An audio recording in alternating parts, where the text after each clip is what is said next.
Good evening, everybody. Good evening, staff members, councillors, and our special guests tonight. We would like to acknowledge the Ngadjuri and the Kaurna people, traditional custodians of the land and the waters of the Lake Regional Council area. We pay our respects to their elders past, present and emerging, and extend that respect to other Aboriginal and Torres Strait Islander people who are present today. In attendance, we have apologies from Councillor Phillips-Ryder this evening. And we have a leave of absence still for Councillor Close, who's slumming it in Bali, I think, at the moment, or Bangkok, or one of those exotic places, and a well-deserved break for him. We have no non-attendance. The next matter is the confirmation of our minutes of the meeting held on the 28th of January 2025 to be confirmed as a true and correct record of that meeting. Would someone like to move that way? Thanks, Councillor Collins. Someone like to second that? Councillor Lynn. All those in favour? Those against? And that's carried. Thanks, councillors. We move on to communications, and it's been a very busy period for me, and I'm been delighted to be able to report on a couple of matters. In particular, I had the pleasure of being at Xavier College for their Merrill Awards and their school assembly.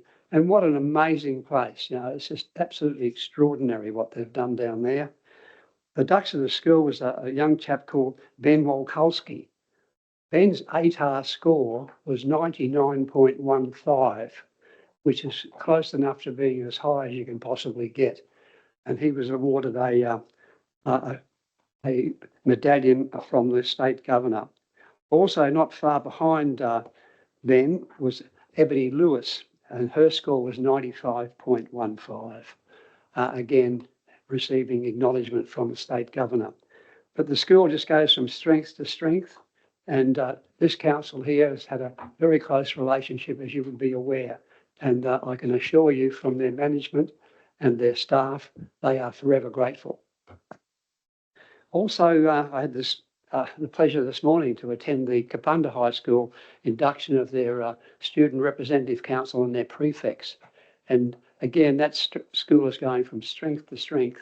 And this year, for their ceremony, they brought the whole school, had the whole school involved in the gymnasium, along with parents and friends. And it was a fabulous occasion, and they are really showing some strength, particularly with the rebuild of Aringa. That has really moved on. As you're aware, the students have been very much involved in assisting in that rebuild through their training sessions and so forth, to the point where they actually won a state award for their vet training.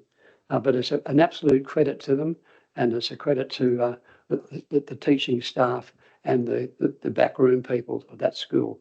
They've got something like 700 students there now because they've got a year 7, and it was just a delight to be there.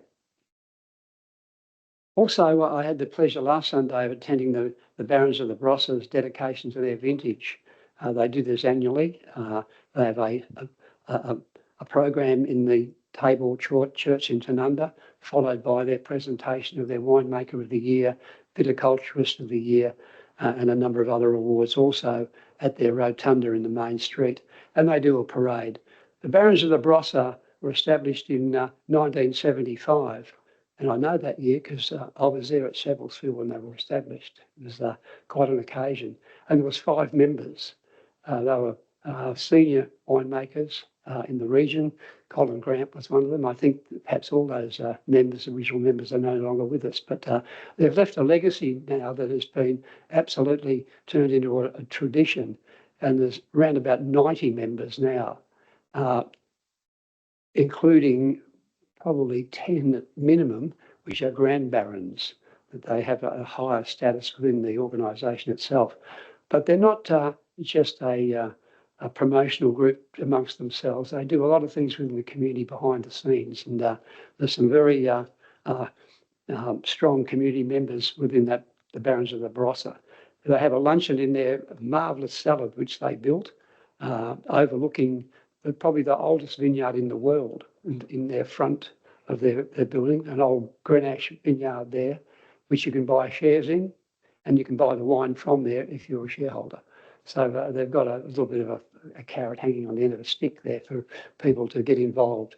But it was wonderful. It was a great occasion, and I enjoyed it so much to be with people that I'd worked with all those years ago and could still recognise and identify and have a good time with. It was just lovely. Also, we were invited to contribute to the program Landline, and I had an interview with Dan Litchens, who's one of the reporters of Landline, and that it will come on goodness knows when. But I wasn't particularly impressed with my performance, but I did try hard to promote our region as best I could. And this was shared with Barossa, and it did take a little bit of a curved ball, where they really wanted to talk more about the preservation zone than actually our region itself. And I must commend and congratulate our staff, because they provided me with some extraordinary background material on the companies that are involved in our region here that I could brag about and know what I was talking about, because the facts were in front of me. And I really acknowledge that, because it made me feel good toward that interview. Just a little unfortunate we weren't able to get a lot of that material out to them, but I made sure they got a copy. So we'll see what happens with that.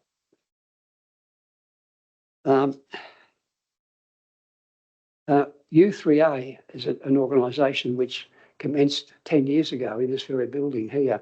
U3A is the University of the Third Age. It gives people over 50 an opportunity to get involved with various activities within the community. I'm the president of U3A, not because I wanted to be, but the president got very ill a few years ago now, and I said I'd take the seat till he returned, but he's still very ill, and so we've persevered. Well, they've persevered with me, but I'm pretty proud of what they've done. That they've got 5 major activities, including a choir, including a ukulele group, Tai Chi, book reading, and a community garden, which is opposite the hospital there, which is a fabulous garden. So all of that's happening, and we're able to elect a new committee also, which was great, with 2 extra members, where a lot of these groups, unfortunately, are falling apart. This one certainly not. So it's a great thing for our community to see, for the older people here that can get involved and stay active. So that's about it for me. Are there any communications from any council members who would like to report on anything? If not, we can move on. We had a deputation tonight from the Eleanor Walker and Martin Goodchild, representing the Growth and Infrastructure Coordination Unit, Department of Housing and Urban Development. Unfortunately, due to unforeseen circumstances, they've been unable to attend tonight. So we'll move on now to our special guests. Our special guest tonight is Michael and Ruth. Michael and Ruth from the Higginbotham Group. Ruth is Michael's sister, and Michael is Michael, who's very familiar with this chamber and always a very welcome guest.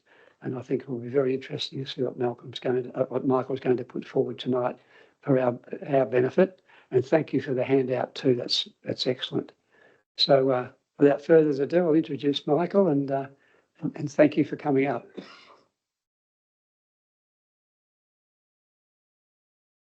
Much, Mayor Beale. Richard, elected members, officers of council. It's always a privilege to address you, especially in your beautiful council chambers. I'm going to talk to you tonight about the proposed dog park in our Flourish development. So I'll just press this button. Yeah, I think one reason we get along so well is we have very similar values, I think shared values, and I put them here side by side. So our overarching mission is to improve lives, and really that's what you're about as well. I love your principles of respecting the past, partnering with our community, and sustainably creating our future. And the idea that we create value together, and our aim is to create thriving, sustainable communities in partnership with your council. And our other values around creating value itself, doing our best, keeping our promises, improving every day, and no defects, I think align very much with what you're about. So for us, it's a true partnership and it's an important relationship. Many of you would know this, that our relationship with your community goes back a long, long way. The photo on the left is my grandfather, who was a master at Roseworthy Agricultural College. He established the wine course there in 1936, and that's my father in the middle, and my great-grandfather. That's my father at Roseworthy with his dog.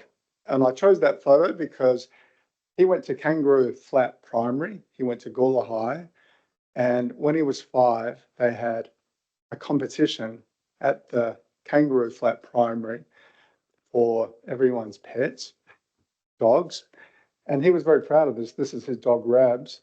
Rabs won the award for the best looking dog and the worst looking dog. So go figure, it won both. And that's a picture of Roseworthy. That's a picture of my father on the left with his 2 brothers. And we love dogs. So we have dog day every year at our office. Everyone brings their dogs. We have 30 dogs. And that's a picture of Eliza, my 13-year-old daughter, myself, and our dogs. That's Goldie on the right and Checkers on the left. We call Checkers the grand old dog because he's 14 and he's blind and deaf, but he's much loved. So dogs are very much part of our family and have been part of our family for a long time. And we feel very much part of this community because our roots go back a long, long way. We know lots of the families here and we feel a very deep connection. For us, it's meaningful, the work we do here, the homes we build and the communities we create. So a little bit about dogs. Here's something that interests me. Almost 70% of Australian households own pets, and the majority are dogs, and pet ownership is most common for people under 40 and families with children under 18. And it just so happens that that's the demographic of people that are coming to live in the new communities at Roseworthy. So that's our love affair with 4-legged dogs, 4-legged animals. And in terms of benefits, well, there is so much research that talks about how pet ownership, and in particular dog ownership, brings very many emotional benefits: love, affection, companionship. It improves mental health and well-being, and people become more sociable when they have pets. In particular for kids, it teaches them responsibility and it helps them connect with another sentient being in a way that is very important to their development. So, and for older people, it creates social connection, but also it helps reduce loneliness. And they say loneliness is, research shows, every bit as debilitating as many diseases, including cancer. They say it's the new cancer, it's the new malady affecting the modern age. So pets help connect people in a really important way. So dog parks done well. It's interesting. There's a number of dog parks. This is the list of 10 of the best, a number of the best dog parks in Adelaide. So these are council-run dog parks across South Australia. There's one at Williston, Nuriukta. There's a beautiful park beautiful parks in Williston and Nuriukta, Adelaide, Glengarry, Hillbank, Semaphore. And we've studied these parks and we've taken the best elements of those parks and we've incorporated those elements in what we're proposing at Flourish. We work with Michael Vincenton. So we're very lucky. We get to work with wonderful people. He is one of the best urban designers in Australia. He designs all of our estates, and whenever he gets an opportunity, he will incorporate space in his urban developments that he designs right across Australia, and he designs them overseas as well. He'll incorporate space for a dog park because of all the reasons I mentioned. It's such an important gathering space for the community, and he believes 150% in the value they create for the community. And he's presented here in the past, he's talked about the beautiful, thoughtful master planning he does in our estates, and he's a very impressive individual. So the RSPCA have endorsed the proposed Happy Tales, that's the name of the proposed dog park that we're wanting to do. So this is a partnership with the RSPCA. It meets their standards and their guidelines, and it's designed to the highest level. So they're a wonderful organisation. They do so much good in the community, and it's a pleasure to work with them. So, they champion responsible pet ownership. They're all about dog parks because they provide a safe, engaging space for dogs to run, play, and socialise. Promotes physical and mental well-being, as I mentioned, and it becomes a community hub. It's a place for people to connect and meet. So this is our Flourish estate at Roseworthy Gardens. You can see where the Happy Tales dog park is proposed. It's strategically located to enhance the well-being of the entire community, and it's also centrally located, so it offers easy walking access to the Roseworthy Township and also the other developments within that Roseworthy conurbation, including all the way through to Williams Lakes. So we're very thoughtful about the importance of connectivity in all of our estates, and it's important that this park be accessible to everyone. So this is what it looks like. This is an aerial view. So there's formal seating, there's informal seating as well. There's dog agility equipment, there's tunnel play, ramps, shelters with secure lighting. There's drinking fountains for both people and their four-legged friends.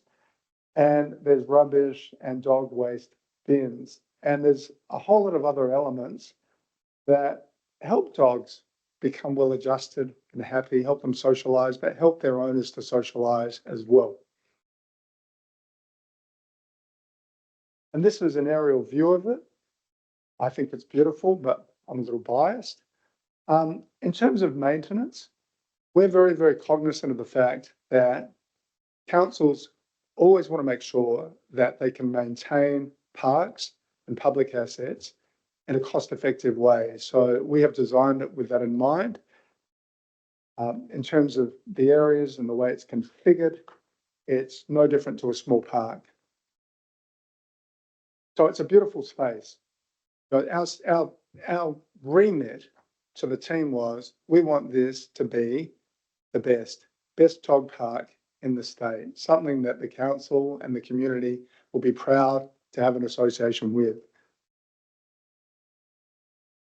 And the landscaping is very thoughtfully done, but as I mentioned, it's done with a view towards making sure that after we have handed it over to the council, and we will maintain it for the customary period. And we maintain our parks for the entire life of our development, even though there's a 12-month handover period. When it's handed over to council, it'll be in good shape and it will be low cost for them to maintain. So a place to connect. It's interesting, we've built a dog park at Two Wells in our Liberty development, and it's received a huge amount of press.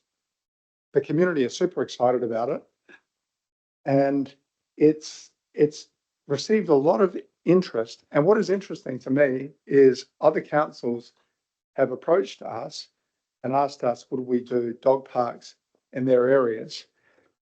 And one of them I had to say no to, because depending on the size of the development, it can't always be justified. This is costing us how much, Simon?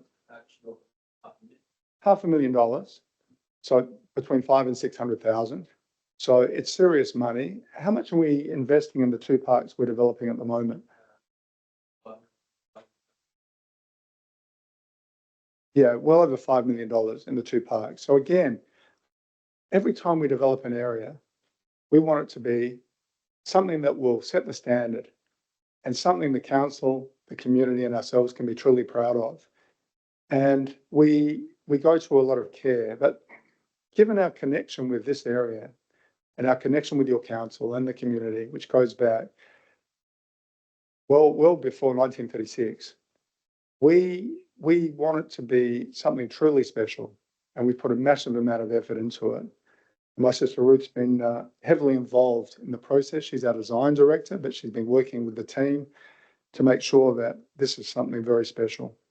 I should mention as well, Rolf Binder, who's the chair of the Barossa RDA, he is very excited about this dog park. He wants it to be part of a network. So as I mentioned, there's one in Uri, there's another one in Williston. They're beautiful parks. He sees this as part of that triad and something that will adorn and complement the other parks in the area. Is there anything you want to add to that, Ruth?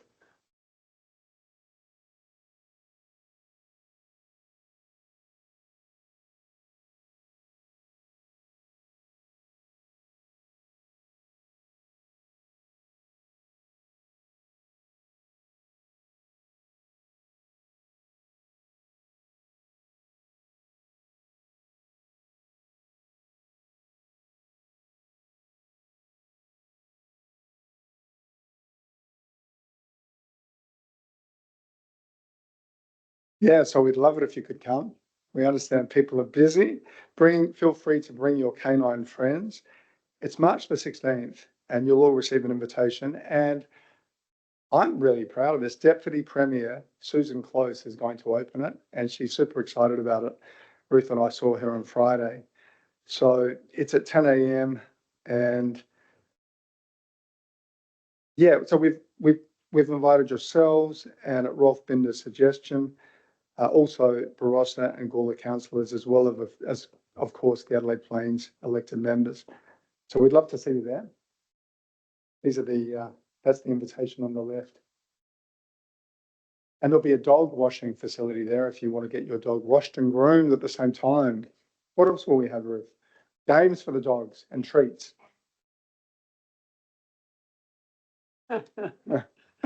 So I thought I'd show you this. You know, this area, I think it's one of the most amazing areas of development in Australia. It's certainly one of the most successful. And the Premier himself, he and I were talking about it. He was so impressed because he drives past here from time to time at all the activity. Now have a look at this. This is 2023. This is late 2024. And this is 2025. So look at these beautiful homes. I mean, nothing makes me happier than when I'm driving around on a Sunday and I see all of the families moving into these homes, the kids playing, the happiness it brings. So for us, this is deeply meaningful. We love building homes. We love building beautiful communities. We love improving lives through that process. Putting a roof over a family's head is one of the best things you can do. So we work with the very best architects. Ruth, as I say, is our design director. But Max Pritchard, one of the great architects in Australia, he designed Southern Ocean Lodge. But what he loves is democratizing excellent design and sustainable design. So he's one of our architects, and he loves the fact that people can enjoy beautiful design. But then we have Dus Architects, who are one of the great architects, Fran Bonato. And what's interesting is when you're in a home that's been beautifully designed, there's an X factor. It flows. It's got the right solar orientation. The light plays in the right way.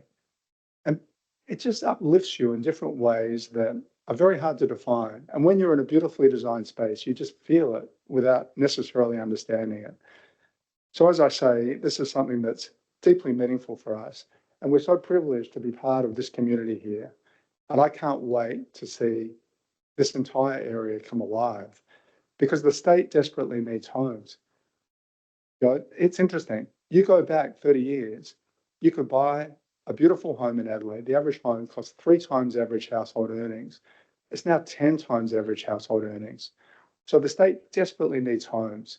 You've got families living and in some tragic cases dying in cars and tents. This is an indictment. Adelaide has one of the most expensive, most unaffordable housing markets, not just in Australia, but in the world. And according to Demographia, of all the markets they study, we are the 9th most expensive. in relative terms, more expensive than London and New York. So we feel we are doing very important work in partnering with your council to create these beautiful communities where families and elderly people, young people all come together and where they love to live and where they can thrive and grow. So that gives you an idea of it. I've deliberately kept this short. Very happy to answer any questions anyone might have. But I just want to thank you for giving us the time to present to you tonight and giving us an opportunity to work with you in creating something at Roseworthy, which I think is truly remarkable and one of the best communities anyone will find anywhere. So thank you, Mayor Bill. Thank you, councillors. Thank you, officers. Thank you so much, Michael. Councillors, are there any questions you'd like to put? If I may. Councillor Simon. Thank you, Michael, for your excellent presentation. It looks like this would be a really nice dog park, sure. But just a technical question, I suppose. If you wouldn't build that dog park, what would happen with that land? It'll be a park. It'll be part of the larger park which it adjoins, and it will still be a beautiful park. Yeah. And I just want to say, if the council don't see merit in this, we understand that completely. You've got all sorts of decisions you've got to make, all sorts of competing interests. We won't be offended in any way, and you don't need to worry about it. But if you want it, yeah, we'd love to do it. Further questions, councillors? Councillor Collins? Is there any insurance requirement with these dog parks? Because the odd little dog gets eaten by a big dog, so whose responsibility is that? That's a good question, Councillor Ross. So you would have an existing policy. As I understand it, it should be covered, but you'd probably want to have a look at anyway. But that can happen in an uncontrolled environment. I mean, dogs come together in parks anyway, and if people own their dogs, they will take it to that park. So there can be potential liability issues for councils in that domain. What I would say about this is it's a more controlled environment. It's totally fenced. The owners are there. It's specifically designed to bring dogs together in a safe space. But you can get friction with dogs. That happens. And I guess that the insurance side is, whilst we've got the maintenance and the management of it, I understand we have a policy that if we are in any way negligent or liable, it will cover us. The council would have its own policy. I don't believe it would cost a lot based on what other councils have told me, but I understand it's an issue. So it's something you'd want to have a look at. And the other question,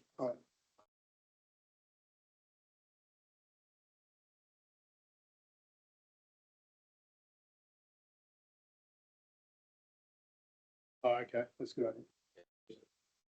Right. There may be areas where they can come together, and sometimes that does cause friction. It's a key point. It's a fair point. The other question I'd ask, is there any way you can have a user pay system? Because, I'm on a farm, I've got quite a few dogs, and there's no way I'm going to use a dog park. So as the ratepayer be subsidising a park that's used by everyone closer to down there. So would there's no way you could have a honesty box or You could easily have that. something like that to get actually, because, they are expensive to run, dog parks. I've looked into them through other councils, and they actually they're more than the cost of running a park. So there are ways you can actually get money apart from charging rates. Yeah, I think it's a good suggestion. You could have an honesty box. There are other things you can do. I mean, you would know better than me the actual cost of running it, but I mean, we'll be maintaining it and we'll be responsible for it. Our costings, what were they, Simon? Were they much higher than a normal park? I mean, were they much higher? No, I didn't think they were. The maintenance side of things, obviously take into consideration the speed.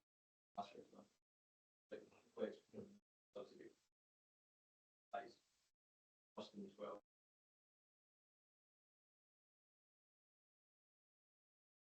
The running costs. There is poo patrol. So, yeah, you'd have bags, but some people don't use them. That's just the reality. So that does cost a bit of money, but our costings, it wasn't much higher than a normal park.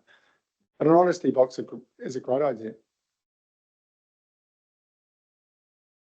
Thank you, councillor Ross. Thank you, Michael. Any further questions, councillor Allison? Thanks, Mayor Bill.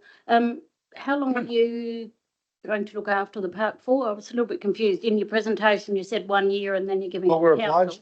Yeah, it's a very good question. So we're, I think, obliged under the conditions of development, 24 months. But we always look after the parks for as long as we're in the estate. So if we're there for 5 years, we'll look after it for 5 years. So it's not an obligation for council for that period. Other developers I know hand them over as soon as the 24-month period expires. Some councils it's 12 months. We maintain it for the period that we are active within that community. Further questions, councillors? If not, I must, so thank you sincerely, Michael. That you're such an inspirational speaker, and you give us a lot to think about. And it's an exciting concept, and just the fact that you've taken the trouble to provide this background information is to take with us. It makes decision making very, very easy. But I think it's exciting, the basis that we're providing something for our communities. That the 40% of families that own dogs is a big percentage of our population. So we're doing things for a lot of people. And it sounds to me like it's going to be of the highest standard, which your developments always are. So we've got a lot to look forward to. So we wish you well, and we look forward to bringing our poochies over there and having a bit of fun with them. Thank you so much, Mr. Mayor. Thank you, councillors, officers, for hearing me out. And I appreciate it very much. Thank you very much for the trip up. You're a busy person, and you've taken the time, and we appreciate it very much. Well, councillors, it's back to business.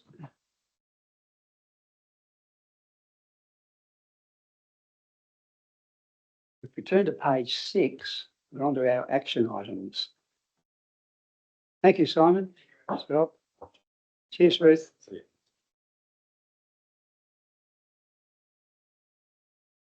Page 6, councillors, anything there that you would like to raise? Any points? Page 6? Yep. Okay, yep. Page 7. 8. Councillor Simon? I think I missed the page. I think it's a different page. Page, But I was just wondering about this thing. No? But it's about my motion for the economic development being reviewed, and oh yeah, here it is. It's actually the next page. I apologize for that, but then here in Chapel's economic development. And I was just wondering because we are getting the report to this meeting, Yep. and usually then it's marked as completed. Now it's ongoing. So are we getting more reports, or is that? Oh, that's what it is. Yeah. That's the confusion. Apologies. yeah, it's really good that we have a supplementary agenda because it allows us to keep the items up that are relevant to that meeting without blocking the early release of other matters, and which is our policy anyway. But we're able to get those matters which sometimes would be carried over to the next meeting. But it does have its own set of little issues at times. Anything further on page 7 or page 8? Page 7?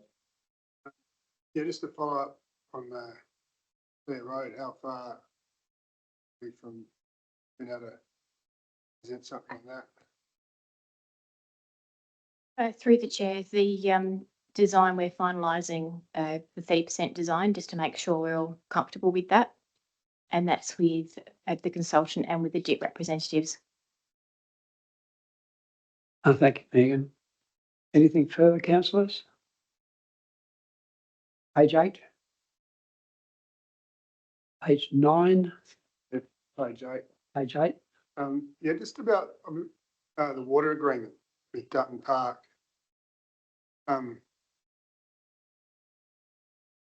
So they've got to provide a water use agreement. So does that mean that Dutton Park and the golf course have to do a management plan on the irrigation management plan, do they? Through the chair, the requirements of the water agreement requires information from both Dutton Park and the golf club. They actually need to get their irrigation plan and a management plan from SA Health approved. That forms part of the agreement. We just need that information to finalise it.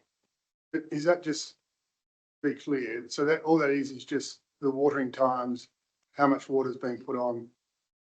Because the quality of the water is a responsibility of council, is that right? So it's just about the irrigation times, but yeah. No, it's a little bit more detailed than that. It's actually a plan of their irrigation, where their sprinklers are, where the irrigation lines are. Yep. That, and also the health approval details what times they're allowed to operate. And that's pretty much the same as the last agreement, isn't it? Similar, but we've learnt Just on that the that. Yep. sprinklers need to be updated. Yes. Yep. Thanks, Megan. Thanks, councillor Collins. Page 9. And we finish on page 10. I must thank all the staff members for their contribution to those updates. Our recommendations from the committees. The first one is 9.1, the Audit and Risk Committee meeting. I have a recommendation at the top of the page that the agenda, reports and minutes of the meeting of the Light Regional Council Audit and Risk Committee meeting held Tuesday, the 11th of February 2025 be received. Would someone like to move that way? Thanks, Councillor Peter. Someone like to second that? Councillor Dean. Any comments or questions in relation to this? If not, I'll put the recommendation. All those in favour? That's carried. Thank you, councillors. Councillors, are there any items you would like to withdraw? Can I just ask a question about the audit and risk? I noticed that there was no elected members at the audit and risk Except me. meeting. If there's elected members away and they can't, can you have a proxy? Like if That's a good point. I'm not sure. I don't think so. I might have to ask some advice on that. No, there's no proxy. It's just like the council meeting here. Every member is a member of the audit committee. Every individual person who this council has nominated for that committee, and if they can't get a quorum, and then the meeting doesn't go ahead. So it's like if we didn't have a quorum here, you don't get the opportunity to nominate another member of the community as a proxy. It's the same thing. The committee either goes ahead or it doesn't go ahead. could we get an email? The elected members get told that there's no one here that is an elected member, so elected member can come to the meeting. Elected members can come to the meeting, just can't vote. Can't have input. I would, if I knew that there was no elected member in the chamber, I would have come. Sometimes we don't know till the meetings are being conducted. People don't come for all sorts of reasons. Sometimes it's a timing thing. Something happens at work that day, whatever. Yeah, when was the apology put in? I'm just asking a question. If they're short of someone, and I would. Okay, well, thanks for the offer. Would you like any of these matters to be withdrawn, councillors?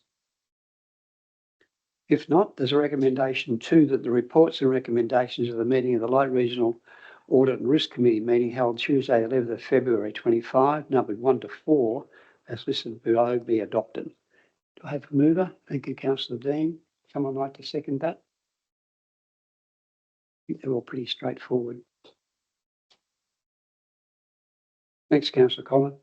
Any further discussion or questions or whatever? I'll put the motion. All those in favour? Those against? That's carried. Thanks, councillors. That's a good point, Councillor Collins. I respect that. I just wonder how it would work with other committees also. So it's probably something local government might need to have a bit of a look at. But I've never heard that come up before, but it's an interesting thing. Yeah. I looked around the table as well, and I was a bit sort of taken back, to be honest. But there you are. The infrastructure and environment, infrastructure and sustainability report. Thank you so much, Jason, sitting up in the corner, trying to hide.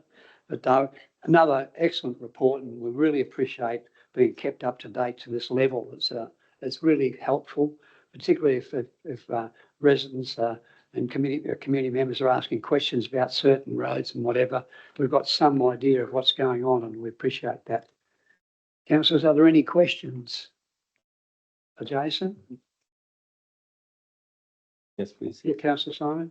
To the mayor, I just wondered, so something that's been brought to my attention is that there used to be railway terrace in Rosebery used to be on the schedule to be redone.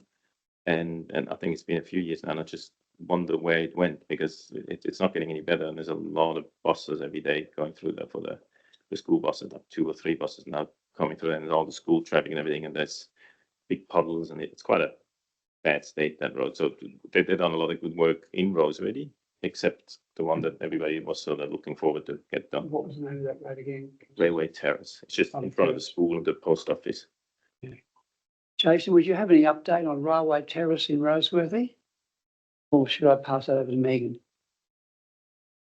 Thanks, Megan. Thank you, Councillor Simon. What we will do, obviously the program was developed using the data from the condition audit. When we're developing next year's program in the next 4 years, we'll take that one in consideration for you. Thanks, Megan. If I may, it's just that people pointed out to me, they showed, I couldn't find it anymore this morning when I was looking at it, but they pointed out to me that in past agendas, it was actually scheduled in for last year. And then I remember that we had like a public consultation session at Hewitt, and there was somebody came there and said like, oh, what about the railway terrace? We're going to do it next year. And we said that it's just something that's been on the agenda. People ask for it, and it's just been pushed away. And now they're asking me again. It's like, I can't, why is it not happening? I just wondered if, yeah, what can I tell these people? That's all. I'll look into that one and get back to you if you like. Thank you, Megan. Thanks, Councillor Simon. There's a recommendation down halfway down the page 16. Councillor Lynn would move that way. Councillor Allison to second that. Any further comments or discussion, councillors? Thank you, Councillor Allison. There's no discussion or questions. I'll put the motion. All those in favour? Those against, and that's carried. Thanks, councillors.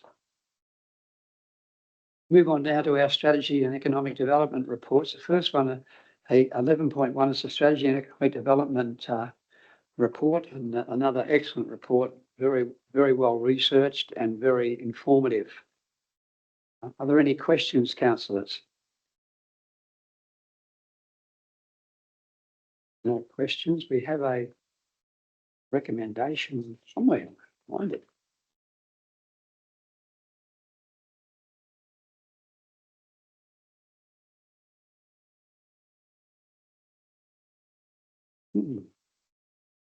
Oh, it's not there. It's 26. Oh, here we are. Right down the bottom of page 26, councillor. Sorry for my fumbling. Would someone like to move that way? Councillor Dean? Try to speak to the motion, Councillor Dean? No. All right, second this motion. Councillor Simon? Would you like to speak to a Councillor Simon? No. Any further comment or questions, councillors? If not, I'll put the recommendation. All those in favour? Those against? That's carried. And, thank you for that. Move now to the CEO's monthly report. And thank you, Richard. Are there any questions in relation to this matter? It's a report for information.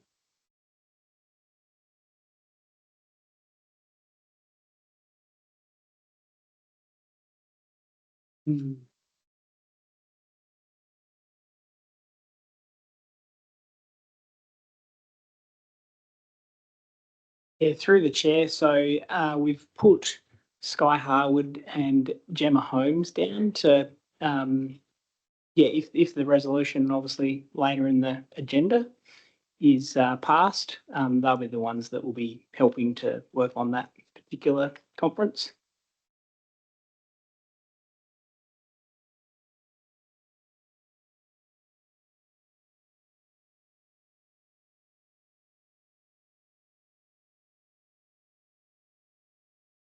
Mm.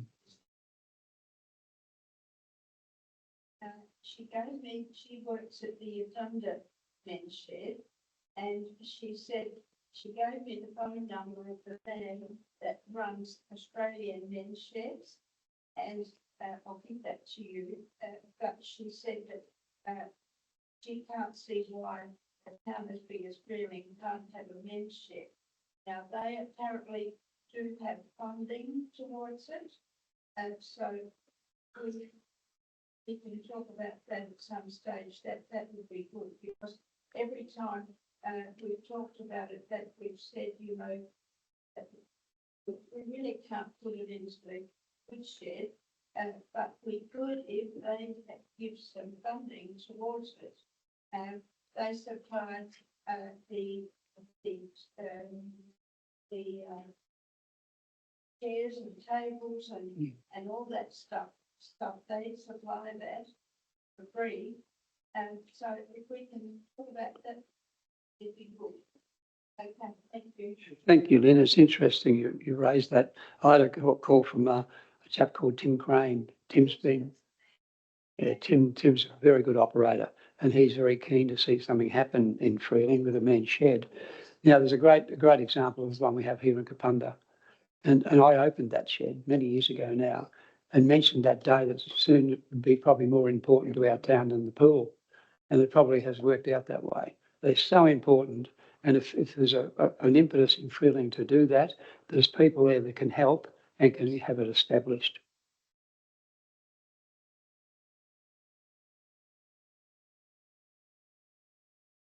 It has to be upgraded to a certain degree that you can use it. But it's not that bad. No. So, if we were able to put that into our action plan, really, and she said that they have men meet 1 day a week and women meet a second day a week. Sorry, and she said that they thought that it would be a very good idea if we actually were able to incorporate into that groups and into the shed and ceramics, teaching ceramics and all that stuff. Oh, it just keeps going what you can do. Yes. And the shed here is a great model to work on. Doing the recycling, for example, and they're making money in that, and they're putting that back in. I wonder if we could get something in our minutes to suggest this has been raised, and that maybe it be adopted that we move on with it, because we just need a motion, perhaps, that we look into the establishment of a men's shed in Freeling. Yes. Simple as that. Yes. Thanks, Councillor Lynn. Would someone like to second that motion? Councillor Peter? Are there any further discussion, councillors? Let the motion actually Give that enough put up first. legally vote on. Would you like any extra words to that, Councillor Lynn? No, that's all. That's the basis. We want that to go into the action plan for that you've got going now, or the town action plan. I think it was council investigate the.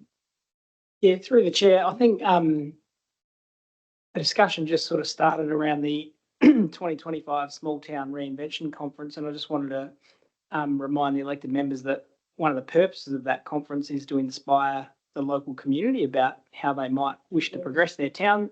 Example of that is possibly through something like a shed community group.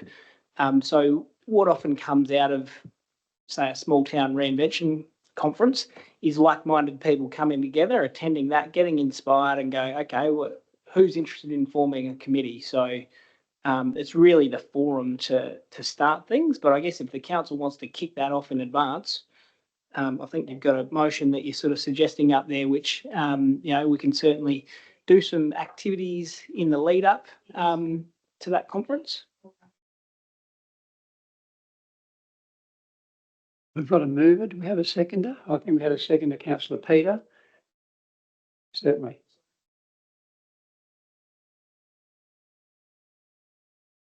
the men's shed in Kapunda, that's not a council. No, no, they're incorporated. And the men's sheds traditionally around the state are started by people in the community. Yes. So so you don't envision that we are going to be running a men's shed in Freeland? So why are we doing this? Yes. I don't understand why we're driving this. If Freeland wants to have one, if your friend wants to have one, why can't he go out and have one? No, he's not my friend. He's the Australian men's shed contact that spoke to you, Tim Crane. Mm. Yes, I've only got that number this morning, so I can ring him and find out what's the setup anyhow.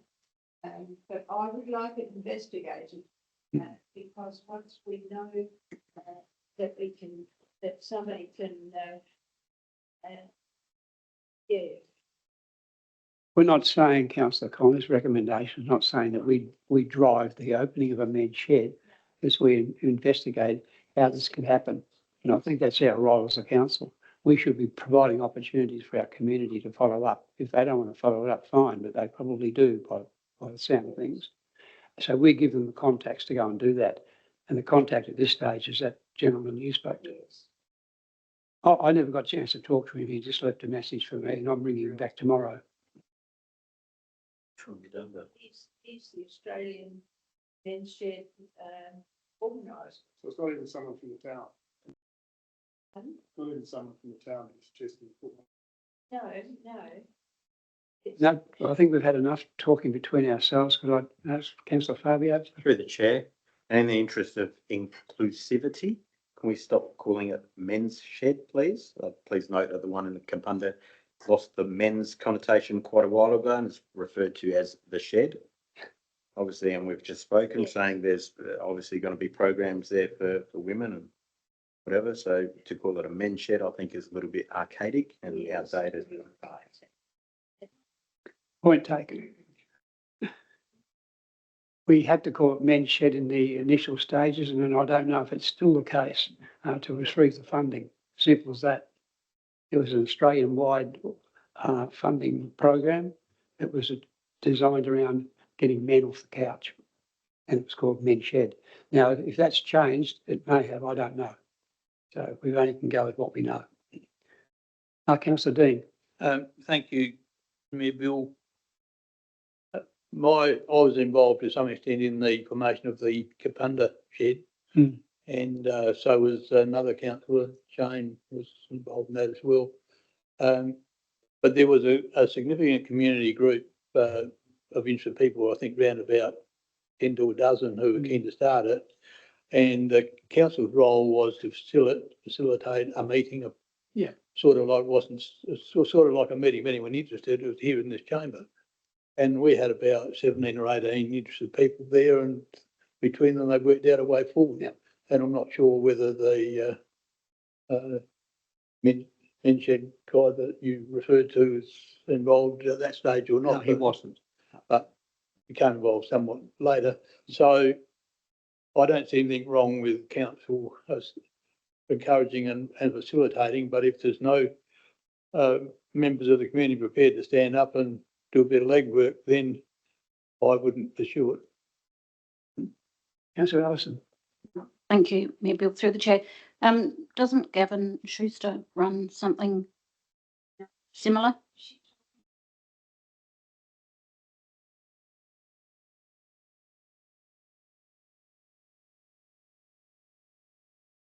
She spoke to Gavin about it, and he said he didn't have time this morning to talk about it to her, but he's really keen, and I can see him being the forerunner of it because he's no mug, and he actually I think he would do well to give it a go. Yeah. Thanks, Councillor Allison. Thanks, Councillor. Any further questions, councillors? If not, we've got a motion up there. It looks like it's been carried, is it? No? Councillor, sorry. I'd just like to speak to the motion. I'm in no way against men's sheds, and I had a opportunity during that short period of time where I was acting mayor that I could go to the Kapunda shed and be there at the annual general meeting. That was really a good experience. I mean, these guys do a phenomenal job, and I think it's really good for the community. And I'm absolutely for it. However, I think we're putting the cart before the horse here. Yeah, I think it's super important with all these things, and as Dean pointed out, we need a community groundswell, a movement out of the community. We need people in the community that want something, and then we need to be prepared to help and support them to achieve what they need. But what are we going to do ahead of time?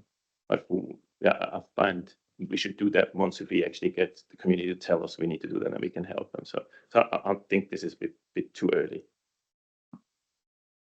I think through the chair, what we would do is bring a report back on really how someone could go about it, and we would table the how, not that we wouldn't be leading it, I think is what you're alluding to. But we would give those people in the community the information for them to take away and then lead and drive it themselves.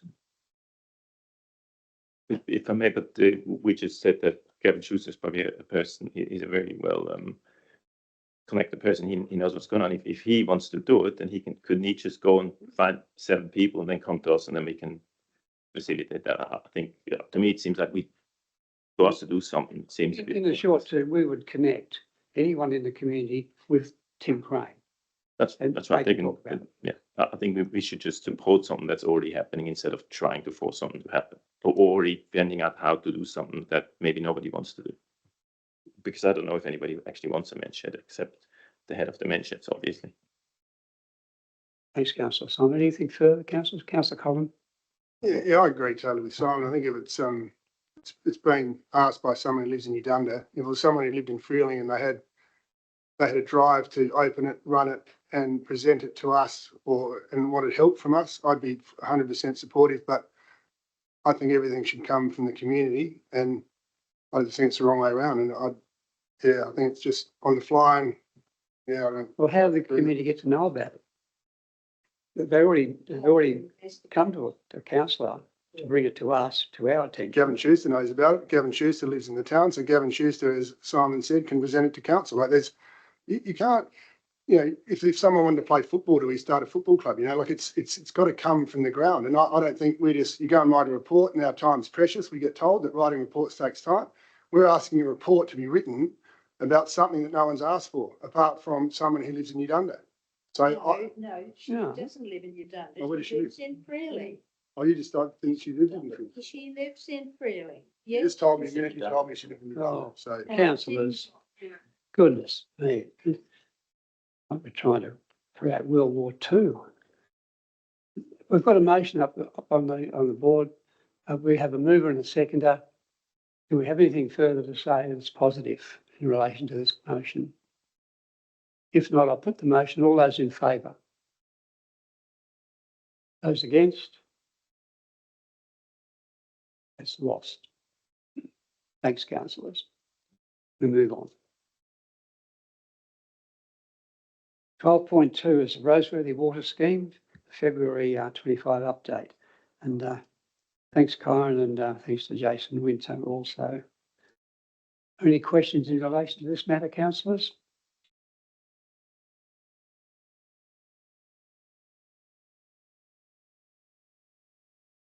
Councillor Collin? look, I've got a question. I asked for some information to be supplied, and so did Councillor Michael, and I haven't received it yet. I was wondering where that was. Thanks, Kyron. Thanks, Mr. Mayor.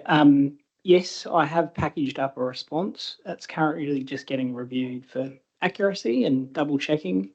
So I expect that hopefully will go out in the next week. But I think part of the complexity of this scheme and the contractual arrangements, it's difficult to explain that in a short report or even a lengthy report. So we're suggesting that the council has an information session on that whole subject matter at some point where we can sort of flesh out the detail.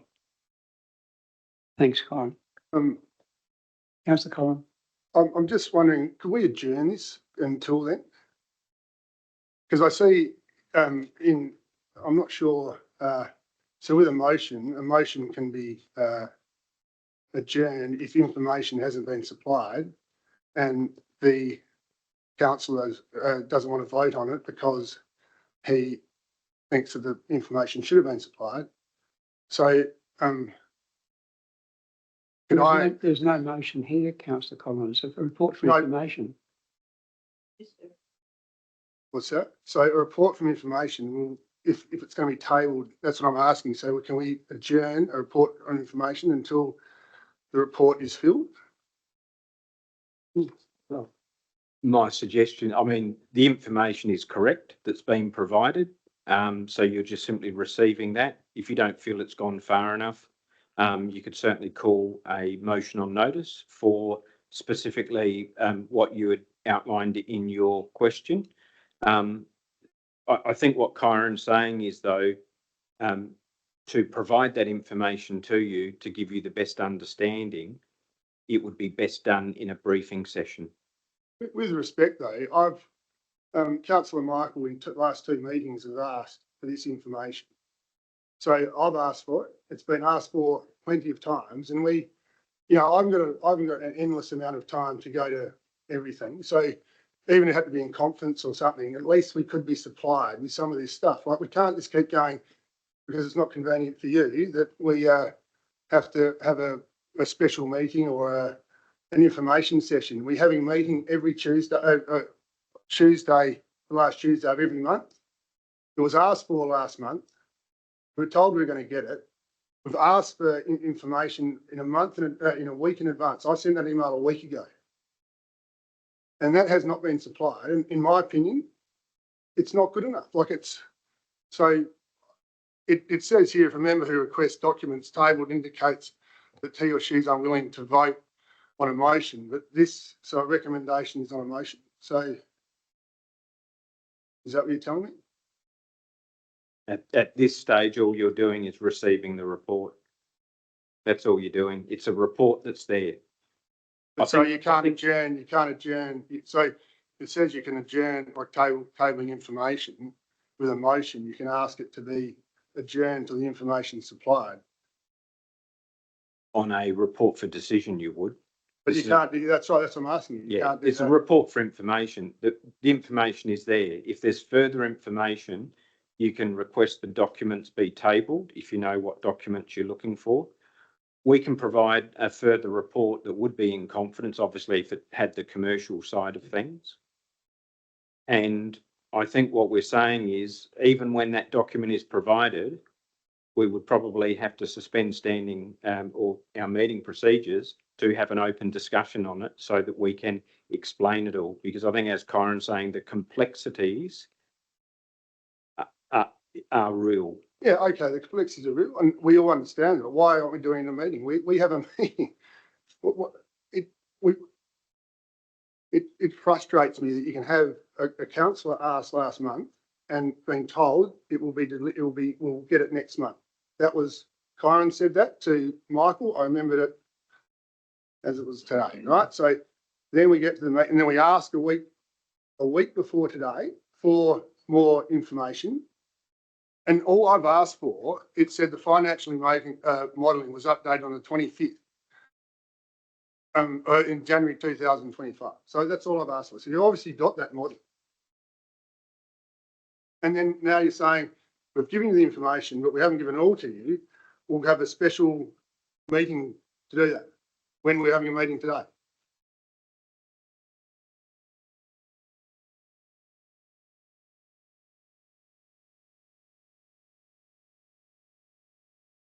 Finished. Moving on, reports for information, once again, the activities of the Resource Use Economic Development Department. Another extremely good volume of work, Kyron. I think it's quite an extraordinary report. I don't know how many hours you put into producing this, but it's outstanding, and it answers probably any question that you could possibly put, I would think, in relation to what our Economic and Tourism Development Department have done in the past. So thank you sincerely for that. But open it up certainly for any discussion or any questions or comments. you have any questions or comments, Councillor Simon? Yes, it's obvious to everyone in here that this came through a motion of mine, and what my intent was in the big picture to, as we've been told again, that we need to save money, and this whole thing was to try to find out if economic development might be one of those departments that we can save money. So well, I think that's clear to everyone. So stay with me for a little while. But so first, I want to say something on a really high level. Neoliberal growth, the neoliberal growth model is dead. Like you look across the world, crumbling governments from UK to Germany to Austria to America. Like, we need to change on a big way that the fixation on growth. So just keep that there. Just a very important thing. However, the report it's a fine report. That is, I absolutely have to agree with that. But and specifically, it points out what actually economic development actually is. And I think this beautiful words. It defines it as 3 things: improving community living standards. That's a very high bar. Reducing inequality. That's even a higher bar. And encouraging sustainable resource use. So all those 3 things, I'm 100% for, and I think economic development is a super important thing to do. However, if you look at what these things are, each 3 of those, it's fairly clear that council has a very little handle on that. Like to increase living standard by the standards or the measurement, it's in increasing GDP. I don't know how we can increase GDP. I mean, I'll get to that a bit later. The second thing, obviously, reducing inequality. That's a really, really complicated thing. We need tax reforms, we need healthcare reforms, we need education reforms, we need all sorts of other things. We need labor law reforms to actually decrease inequality. And none of those things we have any even hope of doing on a council level. That's federal level stuff. And encouraging sustainable resource use is a very similar scenario. So if you go through this report, it comes back down to the things that we can do, strategic initiatives, and then enabling activities. And the strategic initiatives, it's investment in traction, infrastructure planning. Again, infrastructure planning is trunk infrastructure for water and sewer and schooling and hospitals and policing and power and gas and all sorts of stuff, which we have very little to do with, unfortunately. And then stays the visitor economy promotion, which you guys know my take on that is 4% of our gross regional product. So in my opinion, completely pointless to push. And then the enabling activities, which I totally agree, it's advocacy. Research, I think that's out of our hand. We have universities for that, schools and everything else. Local business support, absolutely super important. Marketing, I think that is super important, but we can leave that to Barossa Australia and to the RDA, which do an absolute great job for that. So having said all that, then we come down to the numbers. So we got all sorts of modeling here. And I find it interesting. So if you go to the spend map data, so over the last 5 years, we got $81.8 million of increased local spend. That's what that data presents. And we spend roughly $5.7 million in economic development over that same period. And then the calculation is that you divide one by the other, and this comes to a $14.4 multiplier effect. Now, that would say that the entire $81.8 million is because of our economic development, which is obviously not true, because you always have to ask yourself, what would happen if you don't do that? Do you think there was zero increase in local spend? It's obviously just not the case. And then the other things, I mean, and just a little side, it doesn't include inflation over those years, which is about 15%, which reduces the 81 million by about to 70 million. So at that point I find a bit weak. And then the second thing is the growth in jobs over those 5 years. Again, we had about roughly 590 jobs added to the local economy. We've spent $1.1 million over 5 years, it's about 5.7 million, which would make 570 jobs according to those data. So again, which means that we're saying that all of that, our economic development is the only thing that increased the jobs in this area. So without this wouldn't happen. That's just obviously not true. So, I mean, to me, it's a good report, but I mean, there's some pretty big flaws in there. I think it's not our economic development that created the 590 jobs. I'm sure we had some part in that, but not the whole thing. That's quite obviously not true. So to say the whole thing, I fully support us supporting local business. And as we talked before, we need to make sure that that if communities have initiative, that we support that. If tourist providers want good roads, we build good roads for them. If a tourist provider or a pub wants car parking, we do everything we can so they can do their development approval and get their car parking done. Like, we need to be supportive of the things that people want instead of doing all the stuff that we're doing that, in my opinion, doesn't really achieve what it needs to do. So the long ramble's end is, if I can, move a motion to say that council allocate a reduced budget of 600,000 to economic development for the 25-26 financial year and receives a report detailing how this reduction in spending will be achieved. So I'd like to move that motion. We have a seconder. Better get the words right first. Again, if you No, I'm a bit concerned about it.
Just a question. And I think the second point there is how detailing how the reduction in spending can be achieved. Wouldn't that be your role to point that out? I know you came out with a whole lot of words there, but I couldn't quite cope with what you were saying because you said so much. It'd be nice if we had a report on what you actually said so we can absorb that before we make a huge decision such as this. Because it's got merit, obviously, because you've said so. But what are we basing it on? The fact that you don't agree with this report. But there's that many areas that you don't agree with. We don't know what you're not agreeing with or why you're not agreeing with it, except what you said. And I can't remember. Okay. Well, can you remember? Yeah. What? What he's basically saying, you can't attribute all the employment. What he's saying, you can't attribute all the new employment to the economic development team. So that when in that thing it was saying that you could basically, if you divide the number of new jobs by the amount spent, then that's how you get. And the same with the increase in the amount that was spent.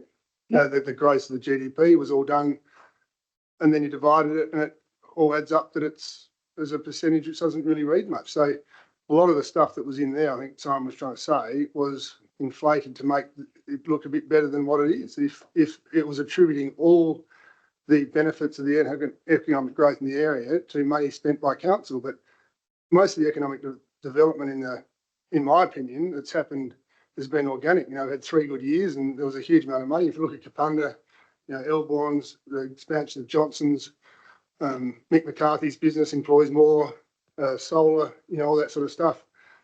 Economic development, that's just organic because of the farming operation and all that sort of stuff. So it just doesn't sit quite right with me.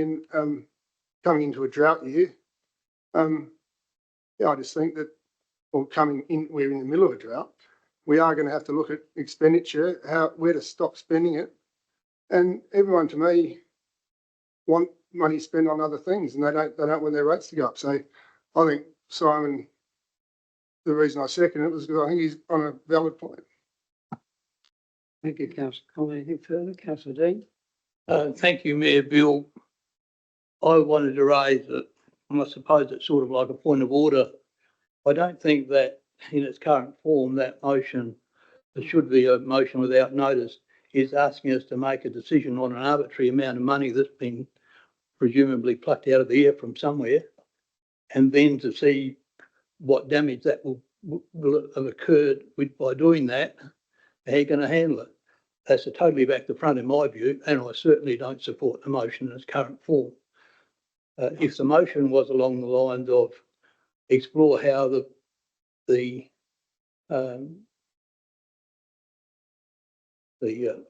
budget may be reduced without compromising essential activities, then I might be prepared to support it. But in its current form, I think if you look at our motion without notice guidelines, that's asking you to make a significant financial decision ahead of the budget deliberations.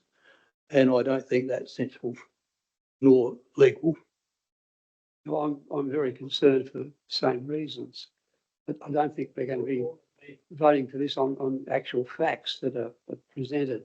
Facts have been presented on the report that was asked for, and they can be debatable, of course. But I think just to blanket say that that's all nonsense, and I'm going to go this way and carve this section of our council, carve it out.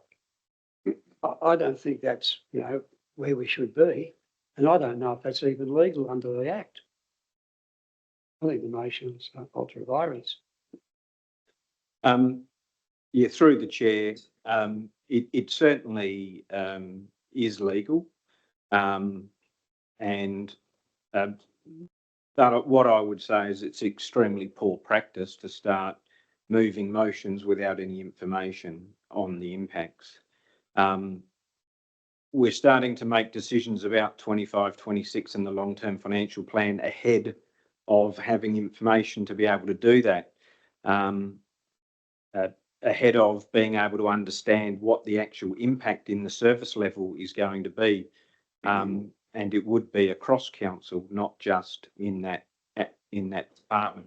I think, as you can see from the dollars, there's a component of the departmental budget which is attributed to economic development, and there is a significant amount of the budget that is actually to activities that are beyond economic development.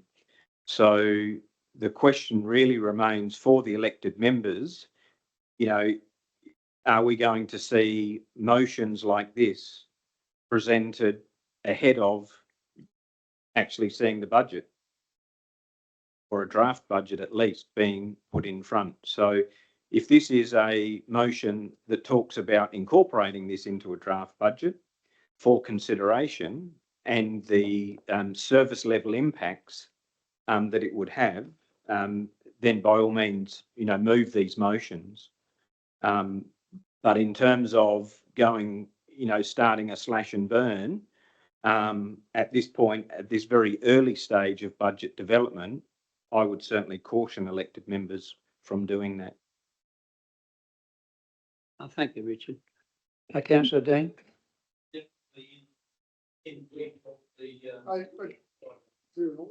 All right. Councillor Fabio?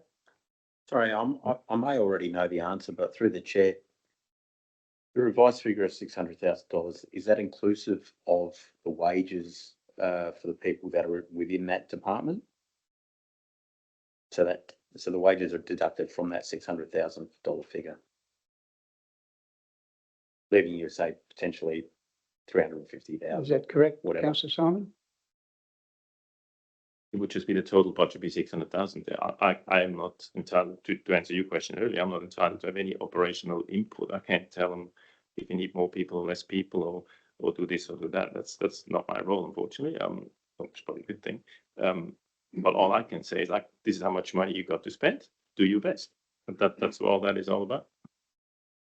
Do you know what the current budget is for economic development? Yeah, we just read a very well prepared, perfectly detailed report where it says exactly 1.16 millions on average every year. Yeah, so that's why I went to 600. That's about 500 up. It would easily pay for every single staff in there, but I'm not even allowed to make these thoughts. So yes, I'm perfectly aware of what that would do. And to answer Fabio's questions, of course, all the staff could be still retained with that. I don't know if they could do much because they wouldn't have any budget to do anything with, but. Councillor Fabio? I'm still not 100% clear on that. No. I'm just asking for some clarity. That $600,000, that's what we've got, or the proposed amount.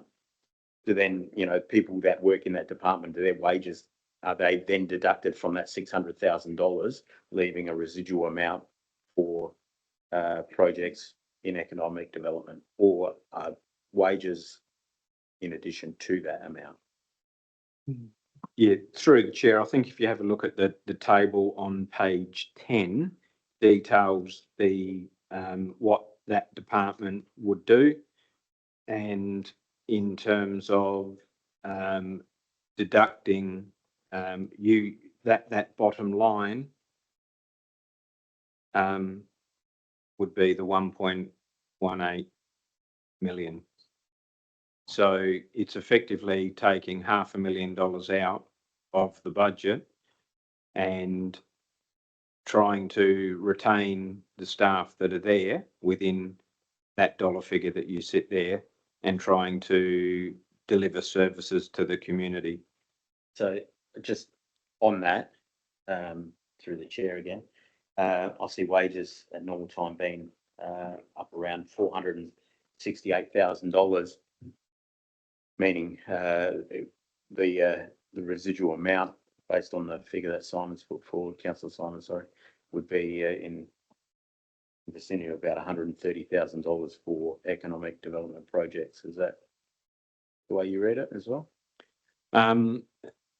That would be how you would look at it there. However, there is a person who has not been recruited back into that position or into that department, and it is very clear to us that the service delivery has suffered as a result of that.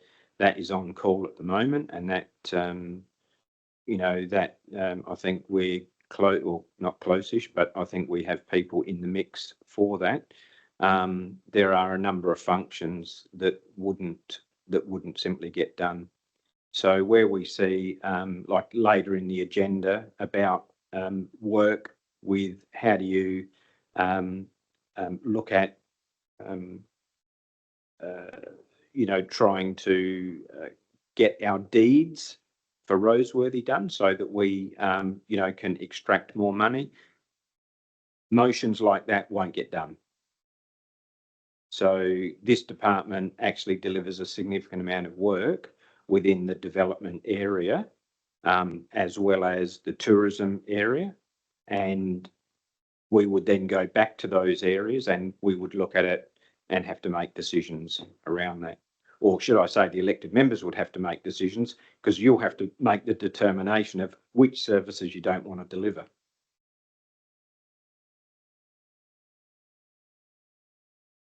Search of deeds and whatever would be done in ordinary hours of employment, correct? So you've already spent the money essentially on wages. No, people don't exist to do it. Okay. You've got people in our development services team who are assessing a particular amount of development applications per year to do with Roseworthy and the remainder of our area. They're fully consumed, and we're currently looking at the amount of hours that some of those people are putting in. So that's already at capacity.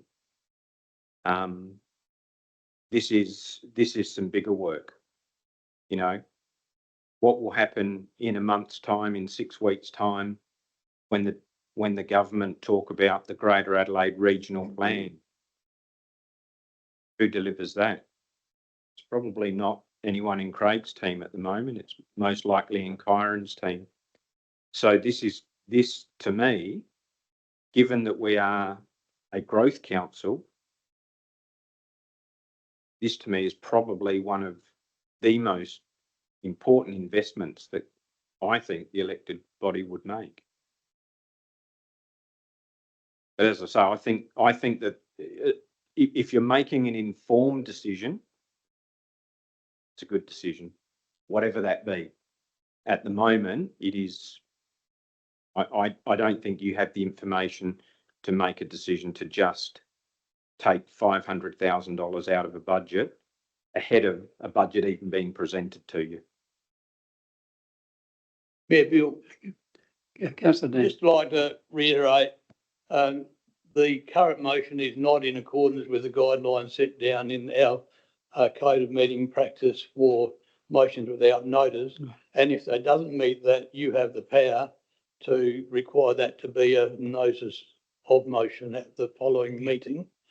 But I would say, even then, in advance of the budget process, that motion as it stands would be extremely damaging to the budget process. And I believe that we have been saying, in fact, a lot of us said it recently, we want a budget process that's predictable and robust and squeaky clean in terms of process.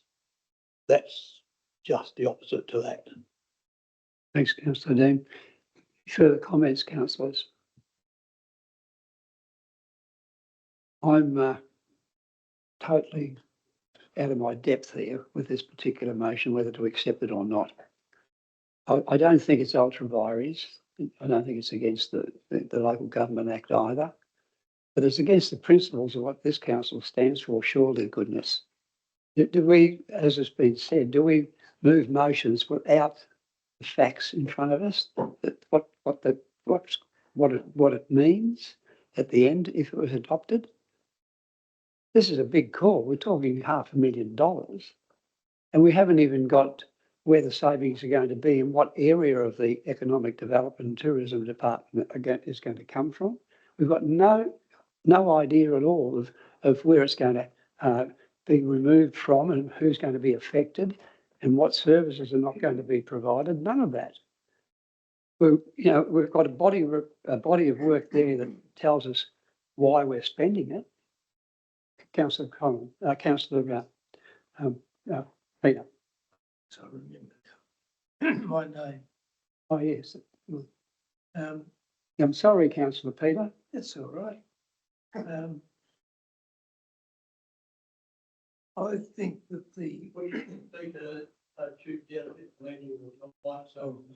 how's that? I think that the motion of itself puts up a proposition, and that will be tested at either now or at a future date, or it'll be at a future date when we receive a report detailing how this reduction in spending will be achieved. Now, this is for the future. It's something which we will consider. If we don't accept this, we're more or less saying, well, we don't want to consider it. We're here to consider things, and I think that the motion should be put, and we see what the council thinks. Thank you, Councillor Peter. Anything further, Councillor Dean? Mayor Bill, what Councillor Peter is saying is, Excuse me, Councillor Dean. On what basis? so have a lot of I'll other people remember spoken that. more than once. I'll Simon, remember that in future too, Councillor Collin.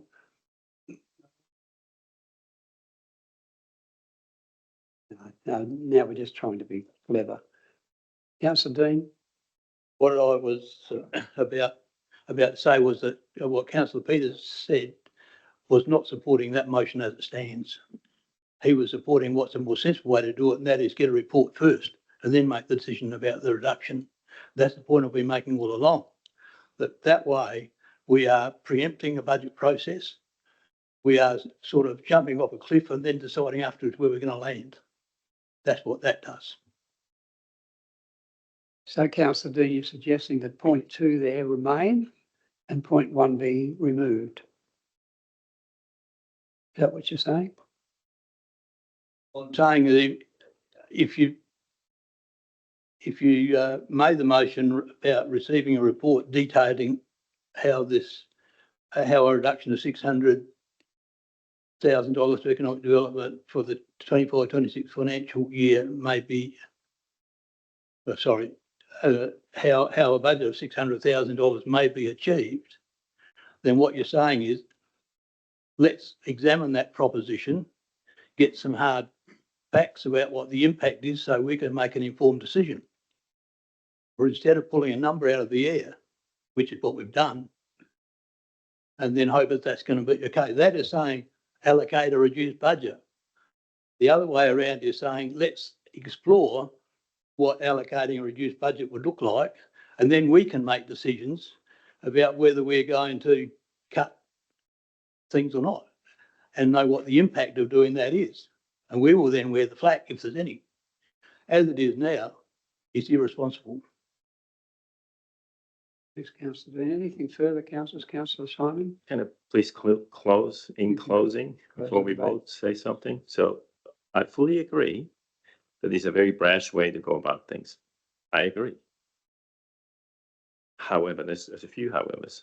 One, however, is I've been banging on about this for years and nothing ever happened.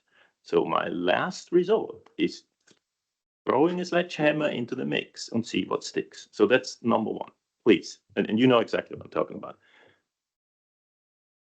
The second thing is, if this goes ahead, we will get a report on how to make this saving happen, right? You can still then just move another motion and say, let's increase the budget to $1 million. Who cares? Like, you acting like this is the end of the world. This is just my desperate way trying to get something finally done, and something that I've been trying, and not just me.